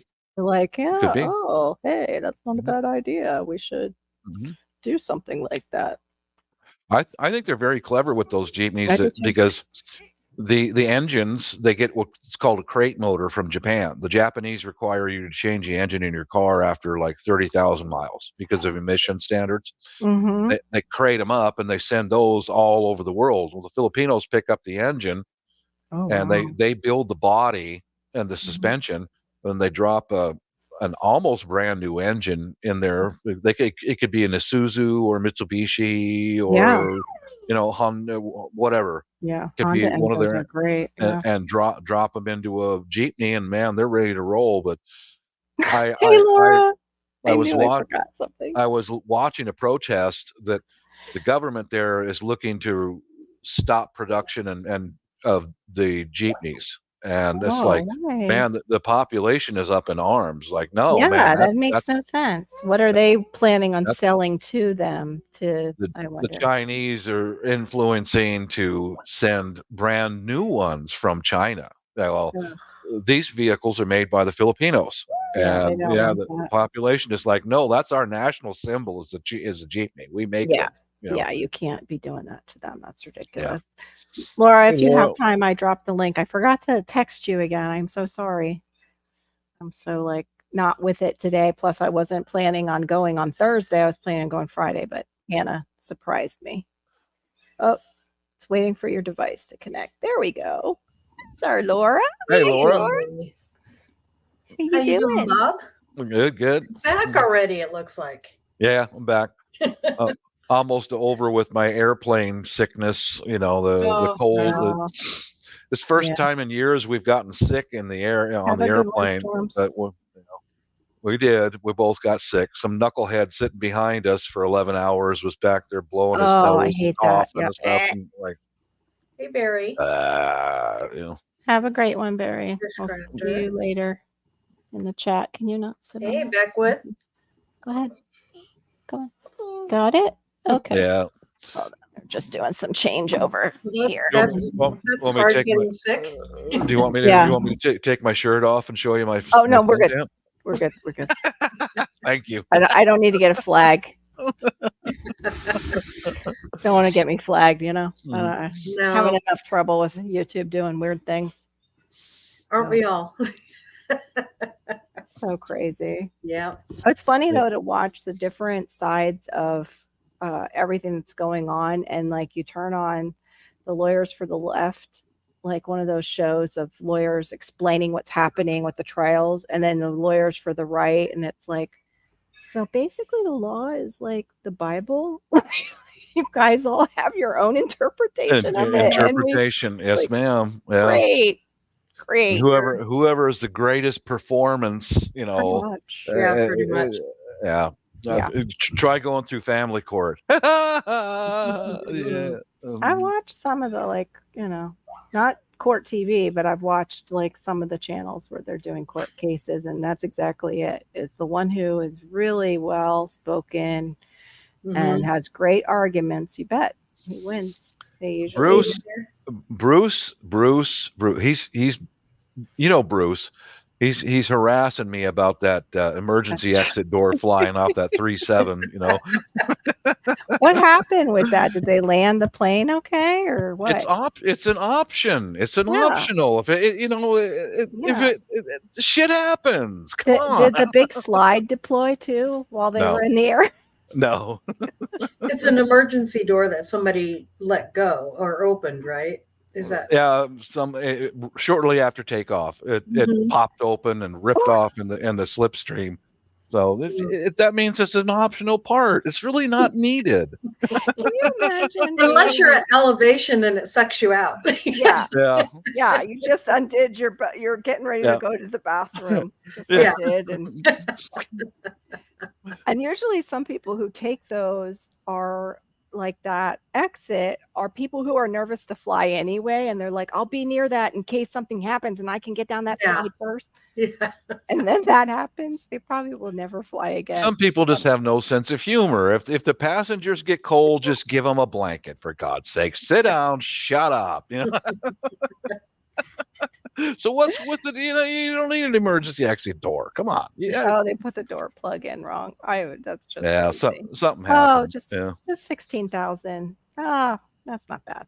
I think I thought that was a 37 that happened on, you know. I don't know. They called me into work one day real early, and I came up with a bunch of extra parts and just went, hell with it. Just fly it, you know. Just fly it. That doesn't really matter. Just give them a discount after you land, you know. Just quit worrying about that stuff. Yeah. That's awesome, Andrew. Okay, so they raise them for the meat. I didn't know that. I thought this was like something they hunted. That's kind of cool. I've seen that actually on an Alaskan vet's, where she goes out and she takes care of the herds of a reindeer at a reindeer farm. I didn't realize that's what it was for, was that they raised them for meat. Max 9s. Yeah, 900 model. Yeah. Okay. Yeah, that's, oh my gosh. I would never fly again. If I was on that plane, that would be it for my flying ever again. I'd be done. That would be it. I'm a buffoon. I'd probably be sitting there just going, woohoo, free entertainment. That would outright kill my husband because he doesn't like to fly ever since being a jumper and seeing some things like Yeah. he would be like totally, I think it would give him a heart attack. I'd just lose him right there. Oh, in Finland and Sweden. Okay, that makes sense with their I know that artwork. they raise deer in Be right deer back. all Coffee. over the place for Okay. on deer farms that they hunt. They use them for hunting. And Yeah, I've seen that where they can come on the land and hunt and they, take care of the herd, but like actually raising them kind of like cows, but they're reindeer instead. I totally didn't put two and two together, but that makes sense. Backwoods law with like the artwork and everything. yeah. From Finland and Sweden Mhm. throughout history. They're a beautiful animal. Yeah, Like, they are. they're such a gorgeous. So what's up with you, miss? How is everything on the homestead? Good. Good. I was just planting, making sure I get my tulips in and all of that stuff, some more stuff like that. Pretty. And we're about to get a nice big cold here. Yeah, that's what everybody's talking about, getting Yeah. ready for the cold. Yeah. And of course, right during that, my mother-in-law's hip keeps on coming out because it's over 20 years, 27 years old. Stop. And it should have been replaced by now. Oh, she had already had a replacement and she Yeah, needed a new. But now they don't make this one anymore. And so the plastic piece is worn out. So we have to go to a specialist. And Oh, that's horrible. Oh my gosh. I never think of those things of people who have had that, like Yeah. just like your home doing Yeah. maintenance. The company can go out of business or they can stop making the model that's inside your body. yeah, the doctor's like, well, they might be one of those things. They'll look around a factory and find the part, and there you go. Why don't you check eBay and see if you can find that joint while you're. Oh my, that's awful. He's like, you got to kind of think of it as like car parts, It's like, Oh, that is definitely not something I would want to hear. No, sir. No touching the highlighter. Yeah, I was telling everybody with the new year, it just hit me last night. I'm looking at the Christmas tree and I'm like, if I lived at a certain age, like let me average out the age of my parents when they passed away, see around like what might happen for me. Maybe if I am in perfect health, subtract my age now and see about how many Christmases I have left. Just to shoot for goals and things like that. mm-hmm. I need like a really big, I'm a global thinker, so I kind of need it like all the facets of, thinking of what to do for this year. I just need to know everything. Mm-hmm. But it just was something that came to me. And so that was one of the things I was talking about, like how do you approach your goals? Especially like for me being 53, once I'm at this midpoint, I don't know if I'll live to 100. My great uncle lived to 104. That's the oldest we have in the family. But I, not including statistics, like, I told the side chat, I whittled it down to about 80. The average was 88 between those two. Mm-hmm. But I said, okay, so that gives me 26 Christmases with my kids if I live to that age. And then I started thinking like, okay, Christmas decorations seem to change like every year. No, put that back, please. Yeah. Like, I wish I could just come up with like a basic concept of Christmas and how I want to decorate it. Because that was the other idea, was to help me clean out. I have like all this different Christmas stuff from mom, Right. from us. And You could always do retro Christmas for the rest of your life. yeah, right? But the thing is like I just did this whole thing with the ocean theme on the tree last year. And now I'm like, okay, what? No, man. Yeah. I see you Stop guys talking about Bob. me. I am not talking about Bob. Hey, I tell you what, no matter what they say, you don't really need cotter pins and safety wire on those bolts. They just add more weight to the airplane. Forget about it. Just press on. You don't need those cotter pins. Those are just extra parts. Just throw them. Teacher, that's awful. Yeah. Oh my. I don't even like to think about that stuff. How much time I have left and how much I'm not. It can get depressing, but it also like helps me wrap my mind around like, okay, I need to focus on what if I only have that many years, and that's a pretty good amount of time Right. with everything going on. What Living on this homestead, it's more like, what can we get done this year? It's like we look at it as we used to look at, like, okay, this season we want to do this, and now it's this year. Like the middle of last year we start pasture, we do this. This year it's going to be about what animals we need to get, how we need to develop our pasture and all of that stuff. And that's so it's kind of year by year, and who we want to feed and how we're going to feed the family. So hold on one second. So here I am alone. No, as soon as you're talking, he has to come up to me and ask for this video that I have no idea where it went. Oh The no. DVD. Yeah.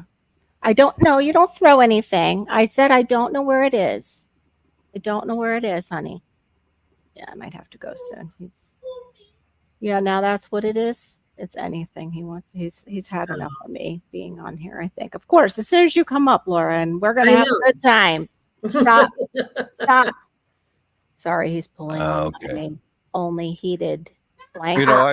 I look at death. I'm not too worried about it because look, I was divorced and paid child support in Washington State. Death cannot be that bad. Okay. My husband too. I mean, Get your iPad. yeah. Go get it. All right, I'll be right back. It might be a poop. That's why he's getting upset. I'll get you. Hold on. Oh yeah. And I'll be right back. Yeah. And then living through cancer and all that stuff. Death can't be that bad, man. Yeah. Yeah. Just go to a new place. Start over again somewhere else. Hi, Janice. Yeah. Yeah. The cancer scare really changes your outlook on things, doesn't it? It sure does. Yeah, I know you're a survivor too, and it sure does. It really does, because now it's just kind of like, okay, bring it. Yeah. Yeah, bring it. Okay, yeah. I'm good. I just got another mammogram, and it's all good. So Right on. I'm excited about that. So yeah, I went through another round of cancer treatment before we went overseas. yeah. Yeah, that was it. It's not chemo. It's where they're injecting medical into my bladder and all that stuff. And it really takes the third treatment in a row, takes me off my feet for a while, makes me really sick. But it's like, yeah. In fact, I should tell you, Laura, I got quite a nice surprise yesterday. Sitting in here, and my neighbor over here, he's a GI, and so am I, and we're pretty tight. And I see him at my front door on the cameras, and what the heck? And I went out there, and it's Brian, my neighbor, and he goes, "Hey, I wasn't sure if you guys were back yet or not, but I hadn't seen you. I was just over here checking up on you because I know you got cancer treatment and all that. And are you okay?" I said, "Yeah, man, I'm good. I'm glad you're here." Good guy. It's a good neighbor to have. Yeah, that is nice. When they come up and check on you. Yeah. Yeah. Well, that's hard so they were doing pinpoint stuff, which is supposed to be better than just radiating your whole body, right? Yeah. The stuff that I get injected into me is a diluted what's that? It's like a diluted leprosy or whatever they call it when it's inside your body. Yeah, it's a diluted. It's not leprosy, but it's the same disease that goes inside of your body. It's a diluted solution of that, and it kills cancer cells. And I have to go through 3 in a row, once a week. And that by the time the third treatment, I'm pretty sick, pissing blood and stuff like that. Yeah. Hi, Aquarius. Yeah. That's hard. It's nerve-wracking too. I mean, I remember when I was going through radiation, just the pain from the radiation on your body and your skin, and can't hug anybody. Yeah. You know, Mhm, it's like, mhm. you know, Yeah, that's why to me, death, okay, bring it. yeah, Just the next challenge, yeah. So you're back, and you guys are. Your wife's back to work, and so what are your plans this winter? Are you planting a Um, garden next year, or? no, still just going to do the same pots and stuff like that. Mm-hmm. Because I found it, if I could find a way to eradicate all of the earwigs, then I might have a chance of growing vegetables because they attack the vegetables. They just tore that stuff up. Mm-hmm. But I'm just going to go with potted flowers and I will definitely grow more strawberries. I love those fresh strawberries, and Yeah, aren't they nice? aren't they? Yeah. Um, it seemed like the bugs didn't bother the strawberries. They're just like, I don't like that. But Yeah. the earwigs even got into some of my potted flowers and ate the roots right off of them and stuff like that, and the Wow. rhubarb and et cetera, et cetera. But I'm not going to do an in-ground garden. We're going to be here for about another 5 years, and we're out of here. Yeah. Yeah. Yeah. Well, I'm just worrying or perfecting my garden. I just put a bunch of manure, chicken Hmm. manure, and everything, and starting an in-ground garden this year too. And so Yeah. we'll see how that goes. How did all that duck water work out? I saw you were I'm mixing that up. we haven't sprayed it yet. I don't Oh, have a okay. sprayer, and I don't use the Mhm. tractor. I could use my brother-in-law's sprayer, but I don't use the tractor. So I get it. we haven't done that. But our grass is growing fine because we've had lots of rain. So Hmm. I think we're going to get some pigs and put them on pasture and just kind of let them root up. We'll move them around the pastures and Good. see how that goes. Let them root up a lot of this, uh,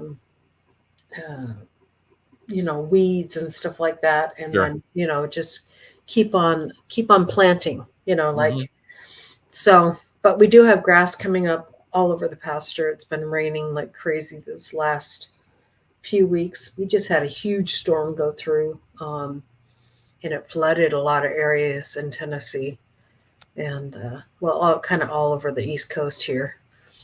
So I know that in Florida, northern Florida, they got some tornadoes go through, but yeah, we haven't. I'm Oh, going to okay. start seeds too Hmm. in February. Yep. Last year I used a lot of chopped up paper and leaves and all that, and I'm not doing the chopped up paper anymore. I'm just now that we've got a burn pit, throw all the paper in there, burn it up along with sticks Mm-hmm. and stuff.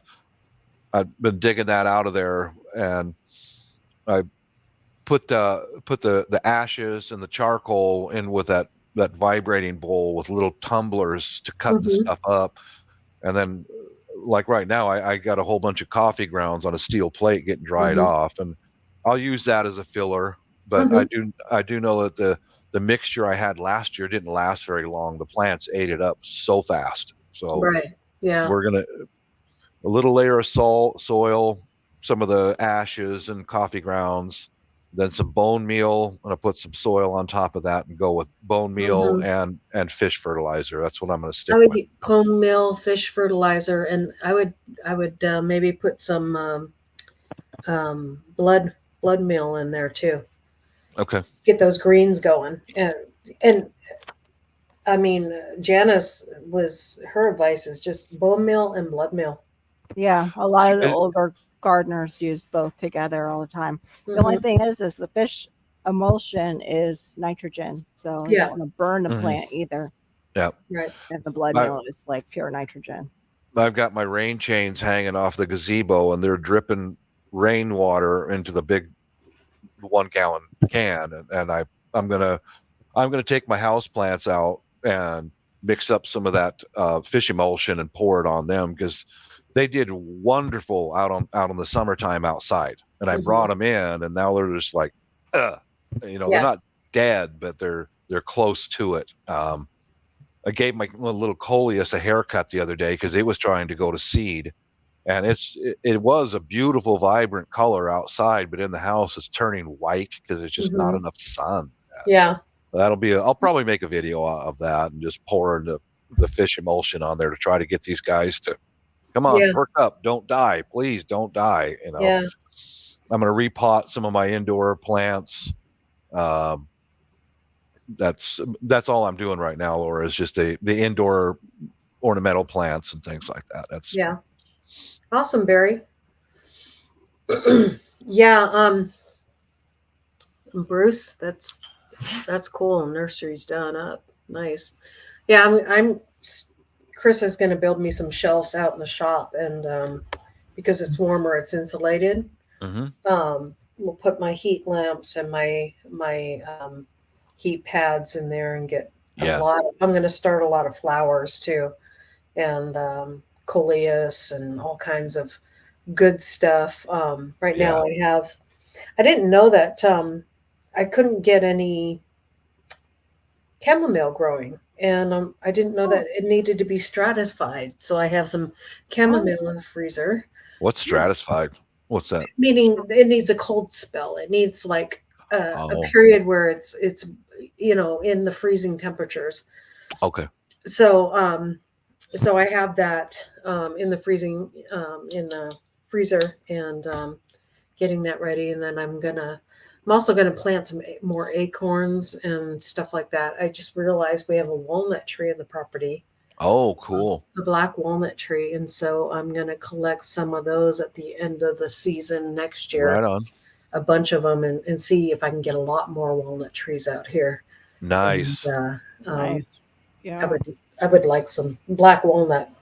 Yeah, that wood has value if you can harvest it after 50, 60 years or whatever it might be. Well, we've had like 5 or 6 walnuts harvested, and we have this one still. So I think we have a few of them, but I just want more and more. More of the hardwoods. We're trying to phase out some of the. We've got a lot of evergreen on the property, pines, and we'd like to phase a bunch of those out. Even though they're beautiful during this time of year, they really cause a lot of problems because they're not native. So. That's funny, Bruce. So funny. He got her toys, so now she can't complain about his. Oh yeah. Politics. Yep. Politics of marriage. Wedding politics. Yes. Totally understand that.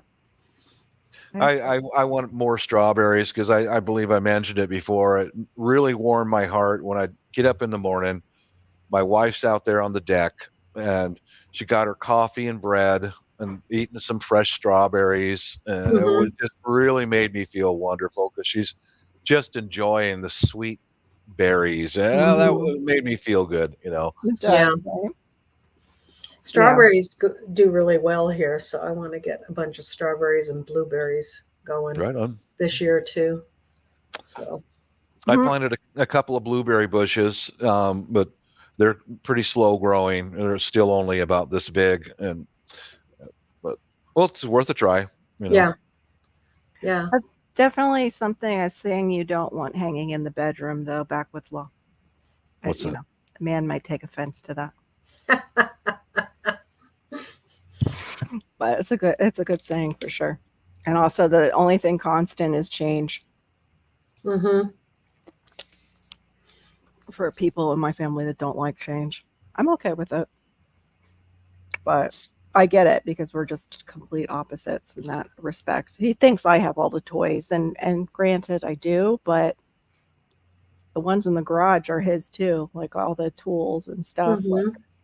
I'm still mad that we had to leave the wheelbarrow behind when I see the prices of wheelbarrows, and now that my neighbor he's putting in stuff and has all this extra topsoil I see out front, and I'm like, I don't think he's going to use all that topsoil. I'd like to have a wheelbarrow, but then again, I don't know. Maybe he will. Maybe he is. He's redoing a lot over there. It looks great. Yeah. Yes, that's a very good one. That can go in the bedroom. Yes. That's happy wife. That could go anywhere in the household. Yeah, true. Well, I'm lucky. I'm just a tyrant. You know, I just push my wife around. I get what I want.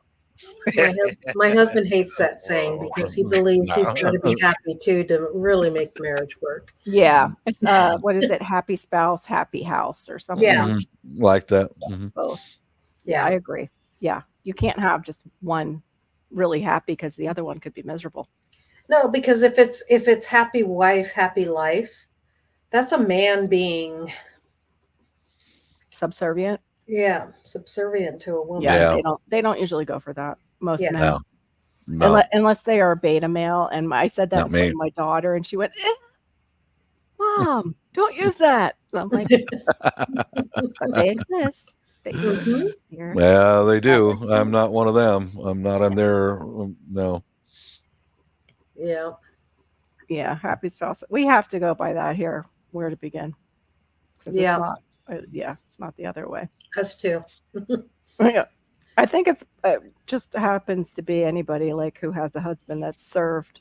There's no way the happy wife, happy life is gonna do well in their household. Nope. Yeah. Right. All of us guys who enlist, we're not betas. You know, if you are when you go in, you're not when you come out. You know. Well, if let's you make just say, back in the day, it was that way. I don't know about the service now. Yeah, that's true. It's the newer changed so much that. I mean, well, I look at it this way. Maybe they got all the woke bullshit or whatever, but you take a group of men and women and put them abroad, all have to live together and have to accomplish something. There is no room for woke when you're all living in a tent or you're filling sandbags and you've got rounds coming in and you can't go off the post or else you'll get your throat cut. And you put people in that situation and woke doesn't work. Those people will not survive. Right. They won't survive. The other GIs will throw them out over the fence, you know. Yeah, you gotta be. It's a balance, Andrew. It's a balance. We don't want to get you killed or anything, you know. Yeah. You know what works for your marriage works for your marriage. That's right. Big cast iron frying pan. Disclaimer. I'll probably have to put up, like, if I could edit this properly, I'll just put up a big disclaimer like that. What works for you works for you. What works for me works for me. Yeah, that's called an attitude adjuster. Darn straight. Yeah. Well, sometimes people need some knocking. No, I'm just kidding. They do not. Nobody needs any knocking around. I don't know. Some people just, need a timeout. That's all. If we could go back to timeouts, you need to go sit in the chair. Well, sometimes behavior. It's the only thing people understand. Yeah, it's a shame. It's culturally, unfortunately. Yeah, my wife's culture has one word for that. It's called tampo, where she won't talk. She won't talk. Just that's it. She just. Oh, the silent treatment drives me crazy. Silent. Oh, Jesus. Oh my God, that drives me nuts, man. I hate that. My God. You know, it's the worst thing for any extroverted person is when the more introverted one goes even more silent. Yeah, I am an extrovert. And when my husband's really mad at me, that's what I get, and it's like, me too. Good. Yeah. What's funny though is because I am the extrovert, if I switch it and I'm not talking, then he's like, "Oh, holy hell!" Yeah, like God, I need you now. Yeah, he's not speaking. It's bad. I'm not an extrovert. Like if you met me in person, I kind of I'm a little, a little both. Yeah. So I have my moments, Yeah. I can be extrovert for a while, but then I have to go and like just shut down. And, I need that too. Yeah. I have to have that shutdown period. That's just sensory overload. I get that too. I get that for sure. Even though I'm an extrovert. Yeah. I've had a couple times in my marriage where I've shut up, and that's not good. If I shut up, you really fucked up. Yeah. Yeah, that's what I meant. Like my Mhm. husband's like, "Uh-oh, she's not Uh-huh. talking. Something's Yep. Yeah. really, really bad." That's the What same and he thing. starts like evaluating, like you can see his brain going. Like, Mhm. what do I do? Sometimes he doesn't notice it though. I have to say Do, that. It's a do, I don't know does how you he guys do that. does he hide the kitchen knives or anything like that, or No, check not that bad. under your pillow before he goes to sleep? No, but he's No, not she doesn't been. know how to use the kitchen knives like your wife does. That's So- true. Yeah, I know. That's true. I'm just dead meat no matter which way I go. But the only thing I found that gets my wife out of that Tompo, that silent treatment, is I'll go up to her and I'll just wrap my arms around her and hold her tight Yeah. and woo her for a little while, and she'll stomp Mm. her feet a little bit. And, woo, woo, woo, woo. And I know you want to stay mad at me, but you got to get over it. Mhm. Just See, woo her a little bit, that's me too, Mister, then. you're so overbearing sometimes. Yeah, I know I am, but that's one of the reasons why you married me. Stop it. That's Mm, sweet. Yeah, That is not what I meant, sir. yeah. And stop it. That's you're doing what works, and I want to stay mad. I was saying stop it to this too. Like I said, I Mhm. was an extrovert. I've heard of pervert, prevert, but not extrovert. That is next level. Yeah, if it meant that, I would have a very happy spouse, I'm sure. Mm, You know. Yeah. Yeah. I just give her a kiss. She can't stay mad when I do. That's true. Yeah, that's what I do. Yeah. Sometimes Hold her tight. the hug works better It works. Yeah, it does. for me. Yeah. The hug or sometimes I need space, like Tien was saying. If I am cleaning and I'm not talking, you better not come near me Yeah. because something might just Yeah. blow up. That Yeah. means If I start cleaning when I'm mad, because usually I clean when I'm happy. yeah. But if I start cleaning when I'm mad, then it's really like I'm just trying to find something to do to not like go there. Yes, exactly. You're Yeah. trying not to release the rage Yeah. that is like building and you're trying to sort it out on your own. But usually it's like, okay, time for a walk. You know? Yeah. That's same thing here. Yeah, I think too, that's where I'm getting at as far as just I want to set goals too. So I don't feel like I'm not that I'm not doing anything. It frustrates me when I'm not accomplishing anything. And you have that so much with fibro anyway, because it'll just shut you down. Mhm. So it would still have to be like soft goals, like not like these, I'm going to do this and I'm going to do that. And it can't even be like that. Especially like you and Bob, I heard a little bit like when you've had health scares too, like that Yeah. life Mhm. just doesn't work that way. It doesn't always go Yeah. with your plans and It goals. throws you sideways once in Yeah. a while, and you just Yep. and once you go through it and you come out on the other side, you realize, Yeah. Well, also hey, when bring it, you have that added feature where you're a caregiver Mm-hmm. and Yeah. things don't always. Okay. Mm-hmm. Astro, come on. Yeah, they don't always go according to plan. Yeah, Yeah. because you're planning with someone else in Yeah. mind to do that. Mm-hmm. Like, Exactly.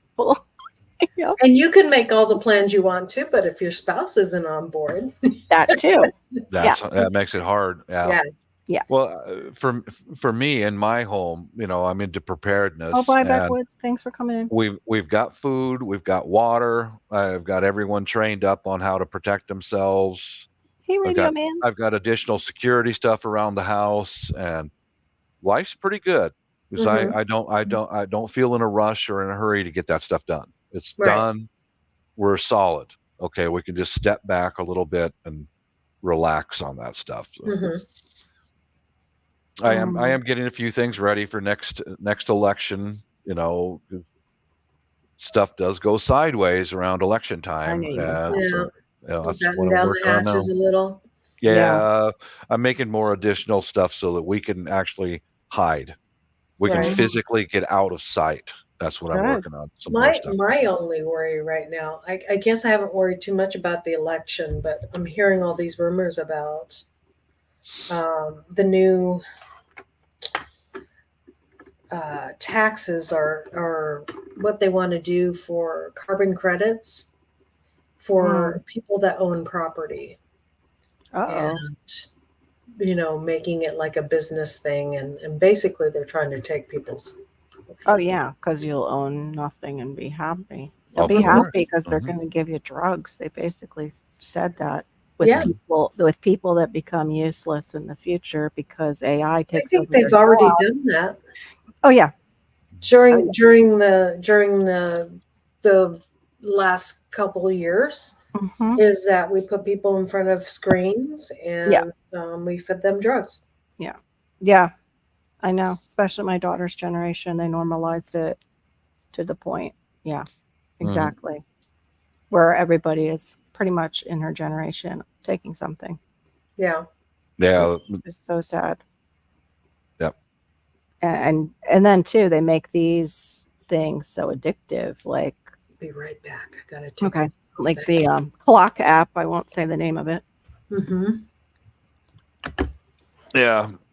They make it highly addictive, and also too, they make it bad for your brain. It makes it so your brain, if you didn't have ADHD before or ADD, what some people call it, it throws your brain into that because you're just getting this quick blips of information. You become to where you can't pay attention for long periods of time, that you want everything like that. So yeah, not good. Yeah. I don't. I try to keep worry out of my life as much as I can. I take some concerns like the upcoming potential hostilities Yeah. and turn it into work. Like Yeah. like I mentioned, I'm just now making things so that we can be out of sight. And just go with the flow. Mhm. Yeah. I think Thing that's great. I just realized that in my later years that there's only a few things on this planet that I can control, very few, and that's just the stuff that goes on inside my house. That's about it. That's all I can control, and I give the rest of it to God. Hey, Yes, you have to do that. it's in your hands. Just understand that we'll follow what you want us to do. Just and then the rest of it, it's like it's like one of the reasons why I stopped watching all the mainstream media is there's nothing I can do about what's going on in another country. There's Right. nothing Yep. I can. There's Yeah, that's nothing why. Yeah, I can do nothing about it. it gets The o- recycled on here though, and Mhm. then it's Yeah. like in our faces. But yeah, I try not to watch too much of that. And then I see people who do, and it's like they're just angry. They're angry a lot. And I found it was Right. doing that to me too. It just It's gets you upset, makes you angry. I don't Yeah, watch makes any of it. makes you scared. And the only things that I follow overseas is what's going on nearby the Philippines, is because I have Mhm. family there. Yeah. That's it. The military buildup, and that's about it. I mean, Yeah. I the rest. I do follow a little bit of the Israel stuff Yeah, that because conflict. of the biblical stuff Mhm. with that. Yeah. You know, Yeah, us too. yeah. Us too.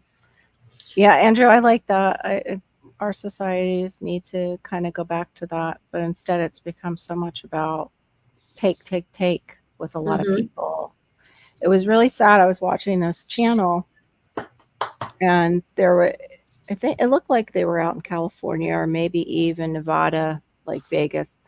Mhm. And they were playing like they were homeless, like they needed something to eat. And one kid even played, he didn't have shoes, like he had no shoes. And so they're doing these scenarios, and it was like you watch these people just get they're so frustrated with the homeless right now that they were just outright nasty to them. And you see, like, oh my gosh, that's where humanity is headed. They're hardening us by overcrowding us the way they're doing. They're hardening our hearts towards our fellow man. Right. But what their experiment was the first person to give them something to eat or to give them that dollar, of course, they would return it. And this is where people like they were saying, like, I'm hungry, I haven't ate all day, Oh like, yeah. but it's hard because you see people who are out using drugs and they're using those same excuses to get money. And then if you've had that hit your family, there's already that like, Right. in And there. it's really hard because like in Portland and Washington, you would hear reports of people that would stand along the roadside at the the end of the freeway ramp or whatever, and they were making more than the average Joe Yes, you hear that at down work. here. And so you hear those stories and it really hardens you. You don't want to help anybody, Mhm. and it's like, It was just outright weird, though, to the point like where they were yelling at these men doing it, and even I don't know if the female got yelled at who did it, but this one lady was I don't going do that. off on this. I don't have money either, and she's got this big watermelon in her, yeah, and watermelons are costly now, and lots of groceries, and she's right there putting her stuff in at the handicap parking space, in front of the store. And so she sees what happens next. What happens next is this other lady comes out. She's got pretty full cart, but maybe lesser expensive groceries, because the 1st thing she's like, well, will chips be okay? I have chips, and here, you can take this, and gives her like the 2-liter soda. And she's like, thanks, ma'am. Like, we're just doing a social experiment. So how much did all your groceries cost you? Like, to know, like, here, you can have this back. I'm not going to take this. I want to give you something. And the lady was like, no, no, that's okay. And she's like, no, I really would. Because she starts off saying, like, I don't have much either, but hey, would this be okay? And they paid for her groceries. And that woman who was yelling, who's loading her car in the, handicap spot, which she didn't look like, that's what's hard in handicap spots is it's always hard to tell, like, okay, do they have a silent thing going on, like pain, like what's going on there? She saw it happen, and then she went over and like wanted to give her something. Then after she saw it happen, I was like, that's low. Like, really? Yeah. Really? Like, that's what? Yeah. Yeah. It is a changing world. I don't have any anger against the drug addicted homeless. You stay over there, I stay over here. If you want a cigarette, I'll give you 2. Yeah. And the only time I get upset about them is when they try to get into my house. That's not cool to me. That's not cool. No, that's awful. That's just that's scary. But I do things. I do more charitable or overseas than I do here, because ours is by choice. Do you understand? It's not, drug addiction is not really by choice, but they're doing it to themselves. But when I go overseas, that's how it is. People are poor; they got nothing, man. And, example is, last time I did a charitable thing was the whole family were all out at a restaurant. We all got done eating, and we all came out. We're going to go pile into our cars and leave. And there was a little girl with these handmade brooms just standing there. She approached us because she saw foreigners, and she didn't say nothing. Now, when they're aggressive, I step back. Yeah. But little girl, she got nothing, guys. She's nothing, and holding these handmade brooms. And I walked up to her and I go, "Makano, that means how much is it?" And it worked out to be $1. And I bought one of her brooms, and I said, "Merry Christmas," and keep the change. And my English relatives, "What do you buy that for, Bob?" Because she needs it. Yeah. I don't need the broom. She needs it. I mean, look at her. She's hungry. What the hell? Can't you see that? Are you that drunk and blind that you can't see that she's hungry? There's a difference in my mentality between here and over there. Yeah. For me, though, with having Malachi, I always consider too, like, sometimes it's that they are disposed kind of to that, not living that life, but they just have a harder time getting out of that life because maybe the mental faculties aren't all there. Yeah. And they've been led astray. Like, that was one of the things with sending him to school. Like, it talks about with kids who have had, drug or alcohol exposure, that they are easier to sway socially. Yeah. And so I can see that. One of the reasons we don't just put him in school is I don't want the repercussions of that, of other people's behaviors on him, and him being, led into that. Yeah. Not that Yeah. it'll turn out all A-okay because he's home with me, but just don't want it happening. I'm, like that. I don't Yeah. want it going down like that. Well, being somebody who's worked in a school, I mean, Yeah. it's, yeah, I don't think, We both having- worked in schools. I've had to shut things down even in my Christian classroom. right. The kids were talking about that. It's like, whoa, wait a minute. Even rated R movies. They're describing rated R movies, and it's like in the 3rd grade classroom. And I'm like, hold up. I've got kids in here that aren't allowed to see those movies. So please don't even discuss it in my classroom. Right. At all. I said that you're not exposing them to that just because that's, what's going on at your house. They have different rules in their house, and my room is not going to be the vehicle for you to break the rules in their household. Yeah, exactly. Yeah. Right. Exactly. Yeah. I forgot that you were a teacher, but exactly. It's crazy, and it's Yeah. Andrew, I'm okay with medical marijuana. It's just when you have to be high all the time, there's a problem that needs to be dealt with. Yeah, that's true. There's a problem that needs to be dealt with as to why you have to remain high all the time. Right. And that should be dealt with if you can possibly deal with it. Yeah, I'm dealing with distant relatives who are alcoholics. Yeah. And those are the ones that live over in England, and and we have to accommodate them when they come visit us overseas. And it's like, I have. Go ahead, Bob. Sorry. You made your own bed. Yeah. You spent your whole life sitting inside of a pub rather than staying at home and saving some money. And you made your own bed. And if you don't have any place to retire, when you retire, you're not living with us. Yeah. I made that very clear. You're not staying with us. Well, I didn't want to inherit. Yeah, that's one of the reasons I cut off things with my sister and her kids, because I didn't want to inherit their poor decisions that they've made that leave me bound to what they decided to do with their life. And now I have to pick up that mess. Right. Because I had warned them long enough about, like, hey, this isn't going to go well for you. Hey, this is not going to go well for you. And also just seeing how adamant they were in sticking with that position, and that I'm the dumb one. So it's like, you know what? If I'm the dumb one, I'll see you later, and I'll go be dumb off on my own, and you can go do your thing. That's so smart. Right. So, yeah.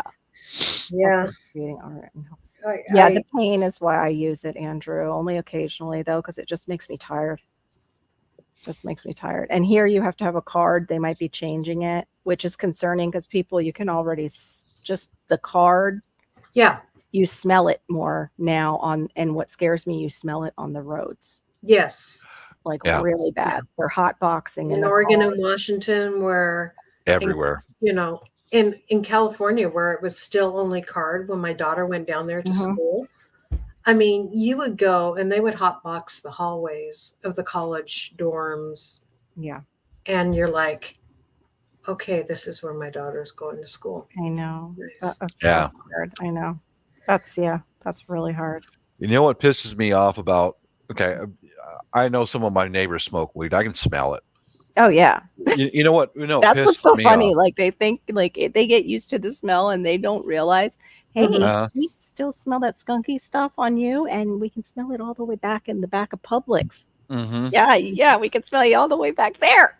The people who are smoking dope right now around my area are the same jerks who made us cigarette smokers go outside. No problem. I'll go outside. No problem. And then harass us. I experienced this at Boeing a lot. Oh, secondhand smoke. You stink. These are the same people who are sitting there blowing their dirty weed smell out all over the place. Those are the same people who were saying, oh, you smokers. I just wish there would be one day when I can get away with that. A slap on the side of the head. Yeah, bitch, shut up. I'm tired of your crying. you need to understand that at Boeing, they would single us smokers out. For crying out loud, we walk off property. Mm-hmm. We go on the outside of the fence and have our cigarettes at break time. Okay, Mhm.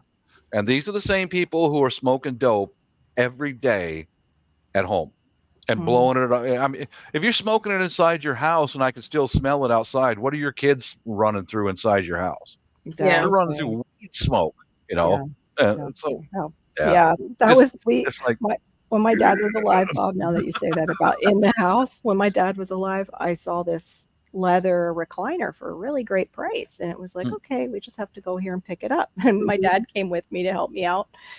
We get there and the whole house is hot box. And he's like, he looks at me and I'm like, no, I'm still going to take it. I'll clean it. I'm like, for that price, I'm like, it's leather. I'm like, I'll get the smell out. Don't worry, Dad. And he's like, okay, but I'm like, I know. But yeah, Tian's saying there's no getting used to the smell. I don't know. I disagree because when I went to get my card, we walked in there and it stunk horrible. After sitting there for about 10 minutes, filling out the paperwork and everything, Hannah and I both agreed we couldn't smell it anymore. When we left, like with it desensitized. I think it depends on somebody's nose because it's like I have a horrible nose.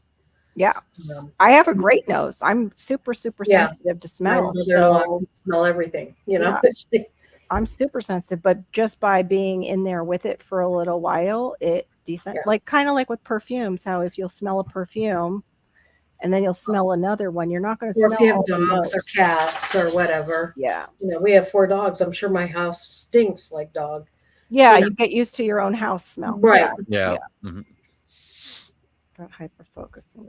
Yeah, I was going to say that when Andrew said that about creating artwork, I was an art major, a fine arts major, and then the education part my mother thankfully pushed for.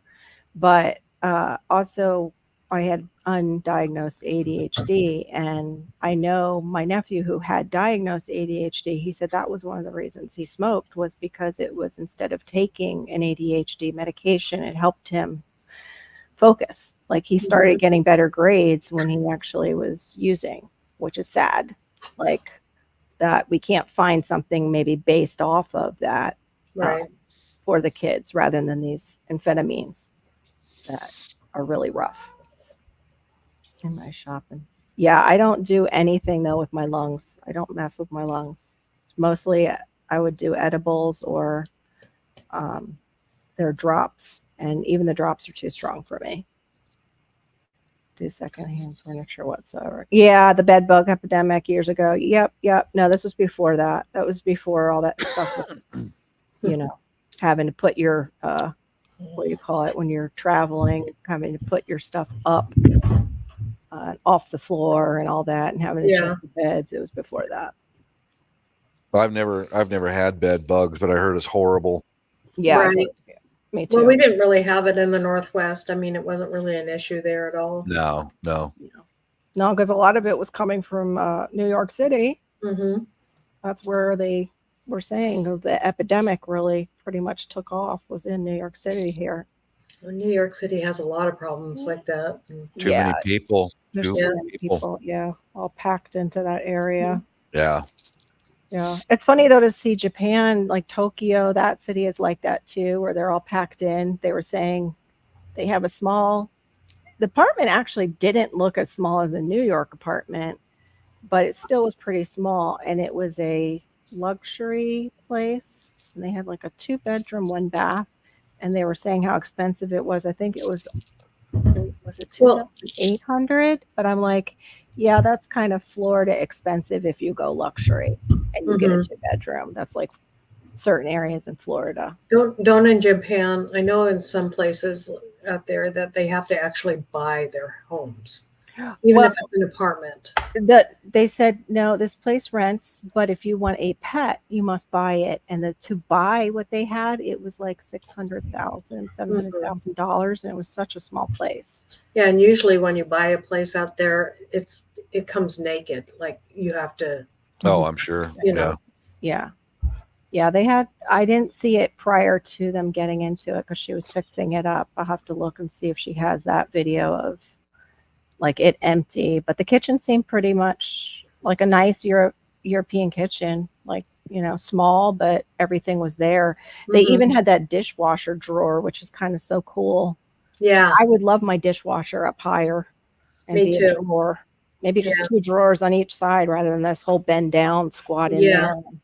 Same thing with my Yeah. cabinet doors. I would love them all to be drawers. I looked at those when we were doing ours, and they told me that a lot of them here in America leak really bad. Oh, that's bad. So yeah, and I'm like, oh yeah, no, I don't want Well, to that's do like the fridge. We just got this fridge, and it seems like it's having issues already. It's starting to condense and stuff and freeze in the back of the fridge. And I'm like, mine didn't do that until we had it for years. Yeah, that's not cool. No. But the guy who came to fix our other one, he said they're all made like crap now. They're all coming out of Mexico and they're being pumped out really fast. Hmm. So, yeah. Sucks. Yeah, I've been to Japan a few times, and the Japanese people are very disciplined. You don't see garbage laying in their streets. Right. You just don't see it. It doesn't happen. First of Yeah. all, they don't throw it down, and second Yeah. of all, if it gets thrown down, somebody's outside their house sweeping it up Mhm. right now. Yeah. They don't. Very disciplined people. Mhm. I respect the hell out of that. Which Keeping that your- changes everything. I mean, garbage does. just, It changes everything. You take your garbage with you too. Like she was saying, Uh-huh. even at the train station, she was visiting China in that street, they had 2 Mhm. garbage cans at the, make believe Japanese train station. She goes, Mhm. that right there is not, that doesn't happen in Japan. You don't My have any garbage cans. Like you take your garbage with you if you have snacks Yep. to Mhm. wherever you're going. They don't do that. well, Yeah. even like piles of wood, all this wood that we have out back here, we're like, well, we want to get rid of it because, what comes out of the wood or what hangs out in the wood? Rats and mice and Snakes stuff like and that. stuff. Yeah. And snakes. And Yep. that Mhm. was where, the snake was coming out too. You too, Janice. Happy birthday, honey. Hey, Happy Janice. birthday. That's so Yeah. exciting. She turned the big 45 today. Our Ooh. young lady. Yeah. Enjoy. You deserve it. That's one thing I don't just care turned for. 53, so. I don't care for in the Philippines is the Filipinos are not disciplined with their Mhm. garbage. They are No. not, and it's disgraceful. Mhm. In fact, I just bought one of those little grabber things you can grab stuff off the Mhm. ground with. I'm going to throw that in my suitcase, and I'm taking that to my house Mhm. because on the street where my house is at overseas, Yeah. that sucker's going to be clean. Mm. Good. I'm not going to tolerate garbage on the same street that I live on. Yeah. And in fact, I pissed off one of my neighbors when I was over there. I feel so bad about it, but I got to be careful. He let his dog out, and his dog Mhm. ran around the neighborhood, and he crapped right in front of my house. Oh, So rude. yeah, he was there's my Amazon just arrived, but he was outside of his house with his baby in his arms, and I leaned over the fence and I said, "Hey, your dog just took a crap right in front of my house. Could you come and clean it up?" And he goes, "Okay, I will later." Well, In the thank back you. here. So from that moment on, the guy gives me dirty freaking looks Mm. every time he sees me. Because you made him do what he should have done in the first place. I love I made him act like a freaking man. Yeah. Yeah. I love but how they always do that. People who do that kind of stuff. Yeah. Yeah. But I had one act in the jerk, and he was in our backyard. And even Mhm. though he was in a common area, it was a common area that we take care of behind our house. Mhm. And it's fine. You want to walk near the canal, don't come up to the tree that you say you can see I have gardening stuff on, and let your dog near that tree and near my lawn, because it was a big husky. So I Mhm. was like, can you go walk him out closer to the canal instead of near my house? And he's like, oh, well, this is common area. And he started getting snippy, and I just took out my camera. I said, okay, let me take a picture of you. He even posed for the picture. I'm like, you're a complete a-hole. Asshole. You are. Yeah. Yeah. In fact, I'm like, wow. One of the things, we have a little strip of soil and a couple of trees my brother-in-law planted in front of the house. Yeah. And I went down there to clean that out, and yeah, these people do bag up their dog shit, but they throw it in that area there and other areas all around the complex. Oh, that's horrible. grow up, people. Yeah. You know, you're damned adults, you know, just, Yeah. and now I'm going to have to deal with jackass down the street over there because he gives me dirty looks like, you stupid, you know, that you Yeah. foreign bastard, you know, that kind of a look. And You- okay. yeah, giving me accountability, you big Yeah. jerk. Yeah. Grow up. You're Yeah. not a child. You should You're take a picture of the ones they have in the HOAs here where they'll have the bag dispenser and the garbage right below it, and it's all one, and make a suggestion if they're still building. Like, can you install this? Maybe? We've got cameras around our house over there now. What I'm thinking of doing, if they continue to throw their dog crap in front of my place, I'm thinking of taking photos and posting it at the event center inside the complex. Yeah, this is the homeowner, or this is the dog owner, and here he is throwing his dog crap on the street. You know, yeah. Maybe I shouldn't do that because you better be careful in another. Yeah, because I can be deported from there if I'm considered to be confrontational. There you go. Yeah, so then you can't really do something like that. But you could use like mine. My one camera has an alarm on it, and I just scared actually the neighbor's son out of our yard that way. Oh, okay. Yeah. I just turned on the alarm. Even better if you have it hooked up to some kind of like spotlight. That would be great. You know, it just bothers me because, okay, we've got gutter-ways down in front of our place, and there's trash in the gutter-ways that goes into the water, that goes out into a river, and then that goes out into the ocean. You know, I'm not a big environmentalist guy, but plastic just doesn't disappear. No, even even the stuff that supposedly breaks down.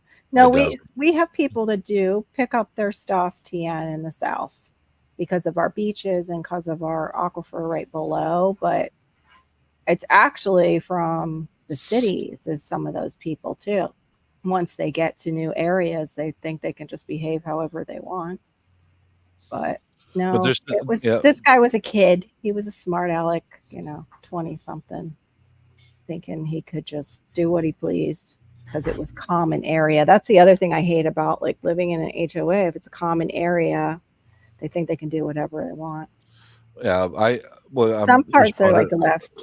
I'm responding to TN. We're more densely populated up here in the Pacific Northwest than most other parts of the country, and I don't see any reason why either overseas or here I should step in your dog's crap. Yeah. There is no reason why I should have to step in your dog's crap. Be a mature adult, pick it up. The responsible pet owner. That's one thing I don't like about the Filipinos is that they'll just unwrap something and throw it on the ground. It's like, I saw somebody do that in a short, and the family that saw him just drop his trash like in the street. They picked it up in the bag, and they found him actually at the gas station getting gas. And so they were like, "Oh, here, you dropped something. You dropped this." Put it right back in his car. There you go. Yeah. Yeah. Florida can be, not all of it. We have, it's just where I am. Yes. They have a lot of left coast-ish. And, but the rest of it, no. Central to north is all conservative, pretty much. Yeah, you're odd man out if you move into those areas and you're not conservative. Yeah. Well, even here in the Northwest, our elected officials become lefties after they get elected. Yeah, well, they get payments to become one. They get their pockets filled. And us and the population up here in the PNW, we are pretty conservative people. I get so tired of being lumped in. Oh, you guys are all a bunch of commies up there. No, we're not.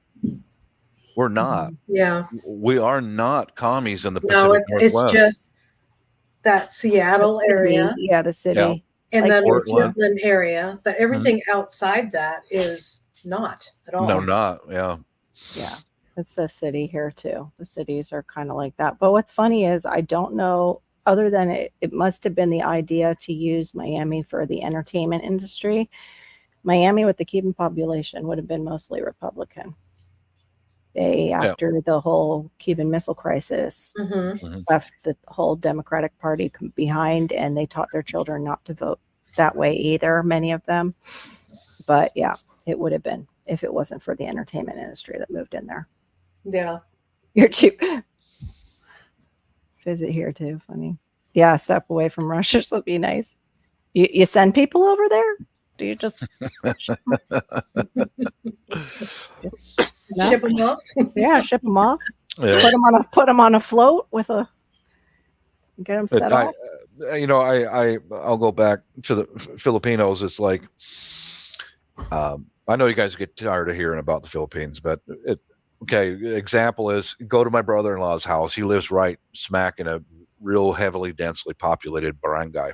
And my nieces who surf Facebook and all the other stuff all the time, and there is an awful lot of American hate on those mass media like Twitter and all that. It's the United States' fault why the ocean is full of plastic. The Americans dump garbage everywhere, and it's all false information, and you know it. You live here. And example is I go to my brother-in-law's house where my pretty lefty, one of my nieces is pretty lefty. And I go across the street and there's just an entire coating of plastic garbage right across the street from their house, where they buy these tubes of water that's frozen and then they drink it right out of the tube. And tens of thousands of those all over that corner, all over the ground, and that gets washed down into the waterways and it goes out to sea. And I wanted to make an issue of it with my lefty niece, but I just thought I better just shut up, Yeah. It's a shame though, like they've done this to us. They've divided us so far apart in America, and the world is watching it happen. They're doing that everywhere though. Yeah, they are. They're doing it everywhere. Yeah. That's my nieces have asked me before, why do you guys burn so much plastic? Why do you guys burn so much? Why do you throw so much in the ocean? I said, we don't. Look across the ocean from us. Look at the Chinese. You can't even see the sky in China. I've been there 3 times. What happens is we do consume a lot of bottled water, and then we ship that to Japan, and then Japan puts it in the ocean. I know China at one time was buying actually our garbage. That's what I had heard. And then they stopped. Yeah, it's not Japan. The Japanese are real disciplined. They don't do that stuff. Yeah, it was China. It was. I don't think it was. You think it's China? Yeah, it's China. Yep. China was actually buying it. I don't know how they brokered that deal to get China to buy it. Maybe they were going to recycle it. I don't know. They buy garbage. It's a big market. My sister-in-law used to work for. She was a math genius, and she would make these deals of how much garbage to send to this country and that country, and she would go and make deals with these countries to buy our garbage. And I was like, wow, that's crazy, from California. I just want to say thanks, GT, for listening. I appreciate it. Hey, Howdy Garden, what's up? Good to see you. I remember one of my Filipino nieces was on me about, why do you guys dump so much garbage in the ocean, and you guys burn plastic and you throw plastic in the we don't. So I pulled up some YouTube videos showing an enormous facility in Tennessee. Outside of it was rail car after rail car of milk jugs, plastic bottles, detergent bottles, getting recycled into furniture and fence posts. Yeah, that kind of stuff is cool when they can do it and actually pull it off. That's really cool. I don't really want to drink necessarily out of recycled plastic, but making furniture and things that we can use. Right. I like that idea. Cool. I said, I told my nieces, you need to check your sources of where you're getting this information, because we don't do that. Yeah. Europe sends electronic waste to Poland and to places like Nigeria and China. Oh, wow. They say that we recycle it. No, they don't. I saw a video where a guy put a homing device on a used television in England, and they sent it over to Nigeria where they break it all apart, burn it to get the copper out of it, and all the garbage just lays on the ground over in Nigeria. That's crazy. We don't do that in the U.S. We recycle it here in the U.S. Yeah, we do a lot of recycling here. And I heard that was part of actually hello, Norbin. Hello, baby. Need a baby dog. He was sitting on the ground doing standing on his back legs doing the puppy thing. He wanted waiting to be your lap baby. Yeah. Well, we are about 2 hours and a half into this. I'm probably going to give it another 15 minutes and then probably call it. If that's it. You guys can hang out for another 15? Okay. I'll hang out and talk with you guys a little bit about what happened overseas and stuff. That's okay. I might not be able to hang out at 4. It's already 4:40 my time. That's why I was saying, like, for the live, I'm going to give it like 15. So maybe I can for like 5, but I got to make dinner. Okay. But no, I'm not rushing out. Yeah, I know, Tien, you got to go do your stuff. Oh, I'm losing 2. Well, maybe I should call it now. I don't know. Okay. You guys okay if I call it now? GT just came in and How to Garden just came in. That's the only thing I hate about lives. It's like, people are I know. Somebody comes in, you're like, bye. I know, bye.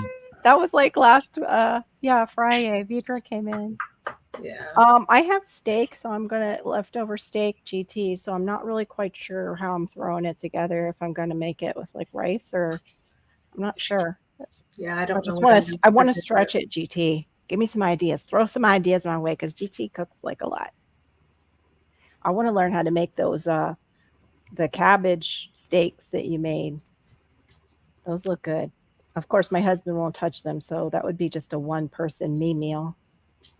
Yeah. Oh yeah, you were working. I know it's hard to do the daytime for people that are actually out, working during the day. That's only 1:40 here on the West Coast right now, so. Yeah, so it seems weird. Like I'm like, yeah, at dinner time at your place, and here it's just in the afternoon. Yeah, right. I've heard of that. But then, how do they, when they do the incineration, how do they recycle that air, like that's coming out of the incinerator? Like I've looked into that, Carol. They have these enormous filter bags. Oh, okay. That filtered most of that yuck out of the air. And, okay. And it gets turned into fertilizer, what they pick up. Yeah. I'm gonna have to read about that because I was wondering how they did that. I know I said if I ever lived off grid, I would like the extra expense of the incinerating toilet. I didn't want to bother with the 5-gallon thing that Doug and Stacey are doing and just stack those for years. No. I can't. I don't know. I don't think I could do it. What are you doing? Definitely want indoor plumbing. There's a pulp and paper mill down on the Tacoma Tide Flats.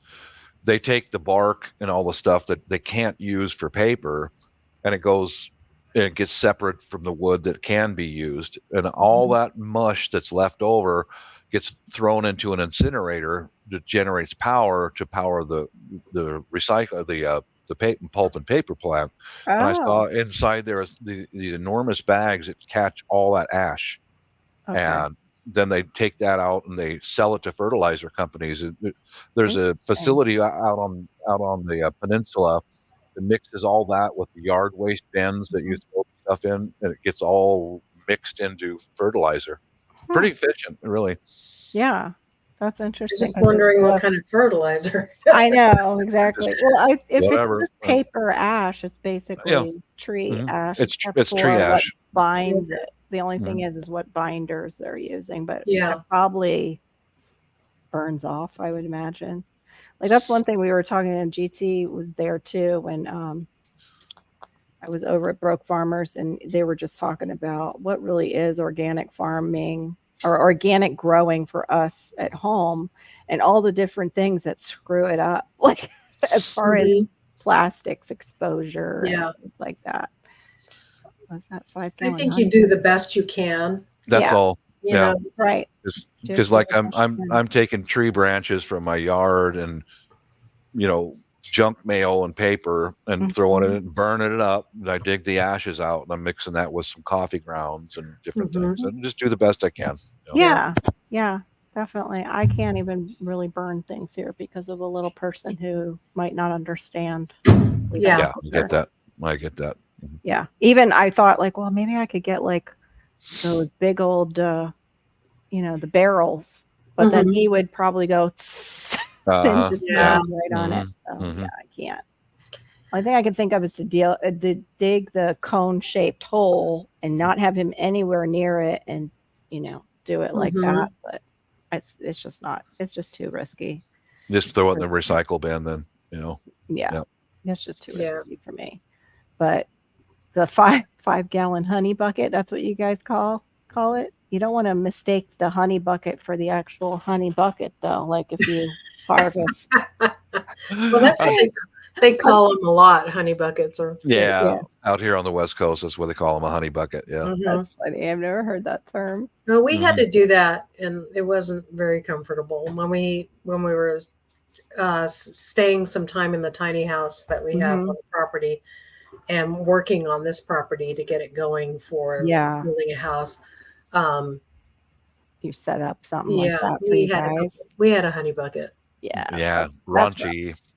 Raunchy. Wood chips. That's all I gotta say. Just pour it in there. Thank you. Okay, Q. Thank you. Appreciate it. Hello, Q. Appreciate it. Sorry, you're on a Zoom with somebody else? That's funny. Probably a school thing. Opened a tab for me. I appreciate that.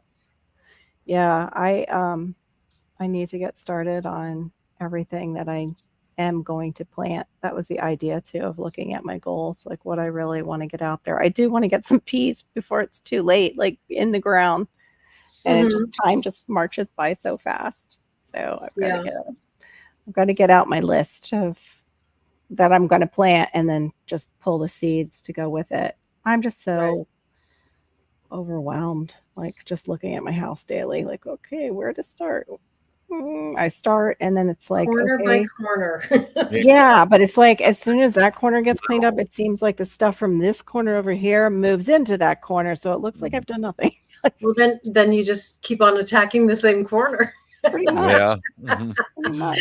Little bit by little bit by little bit by little bit. Yeah, it just is. I thought I was doing little bit by little bit, but it seems like I've done nothing. We can't do that. So much stuff. With our OCD over here in this house, it has to be tackled or everybody's going crazy, so it gets tackled. I mean, it's like there's this room is the most disorganized room, but it's like everything else has to be just so. Yeah. Well, that was how I was when I first moved in here and everything, but then Mom came and it was like you just can't be like that. When you're caregiving, it's hard. Yeah. Your time and even that's up. right. Yeah. Even before that, like Malachi coming and becoming his caregiver and all the kids stuff, like kids, man, it's like trucks follow them full of stuff. It just arrives over, a certain amount of time. Because people give you stuff too when you have kids. I think it's funny with our dogs. We got the puppies, right? And so it's like I keep on finding new baskets for them to put all their toys in. Yeah. And they just look at me and go, and they take out their toys. Yeah. I mean, I'll like be getting ready to vacuum and I'm putting stuff away and the other, I go to grab another one and they're taking that one out. They think you're playing with them. Yep. I see it. It's like a game. I saw just that happen at my neighbor's house. They were getting a bunch of junk to take to the dump and throw it out, including some of the dog toys. They got a black lab. Yeah. And she went into the trunk of the car where all the dog toys went. And she went and picked out one of her favorite toys and took it back into the house. No, that's one of my toys. You're not getting rid of that. Yeah, no. I know we used to have a toy that we'd have to sew back together, like all the time for one of our dogs that we have.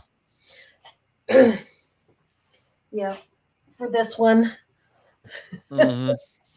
He has this one toy and nobody else can have it, can they, Norman? no matter how big a dog they are. I'm lucky. I got a loving, wonderful black lab next door. I can spoil her, pet her, throw the ball for her, then send her back home. Go. Right? No, You don't have to be responsible for none her. of Yeah. that. None of that. Right. Let them These handle guys it. have just discovered the ball. Oh boy. Mm-hmm. Yeah. My son was being a little too quiet. I went over there and he's not only eating popcorn, he's kind of wearing parts of it. Oh, Yeah. Yeah. So I'm probably going to end the stream. I'm seeing people peel off for probably the same reason that are on the East Coast ready to do dinner. yeah. Me Everybody too. in the side chat, I will see you later. I appreciate you coming in. I appreciate my panel as always. My girl Laura and Bob, thank you so much. Mm-hmm. And hopefully see you Friday night. I'm not sure at 11:30. What do you have? Do you have anything coming up, Laura? No, I should do lives, but I keep on forgetting. I know. I put it on my about page to commit to it, and then of course now stuff pops up. I commit to it, then we have a doctor's appointment that we have to go Exactly. to. There's a lot of doctor's appointments lately, so Oh, okay. not with me, but yeah, I know what you were talking about before with the parts orders that have to take place. Oh, that's awful. We'll be praying for her. That's terrible. Yeah. All right, guys, Inside Chat, thank you so much. Appreciate you so much, and have a good one. Bye. Later.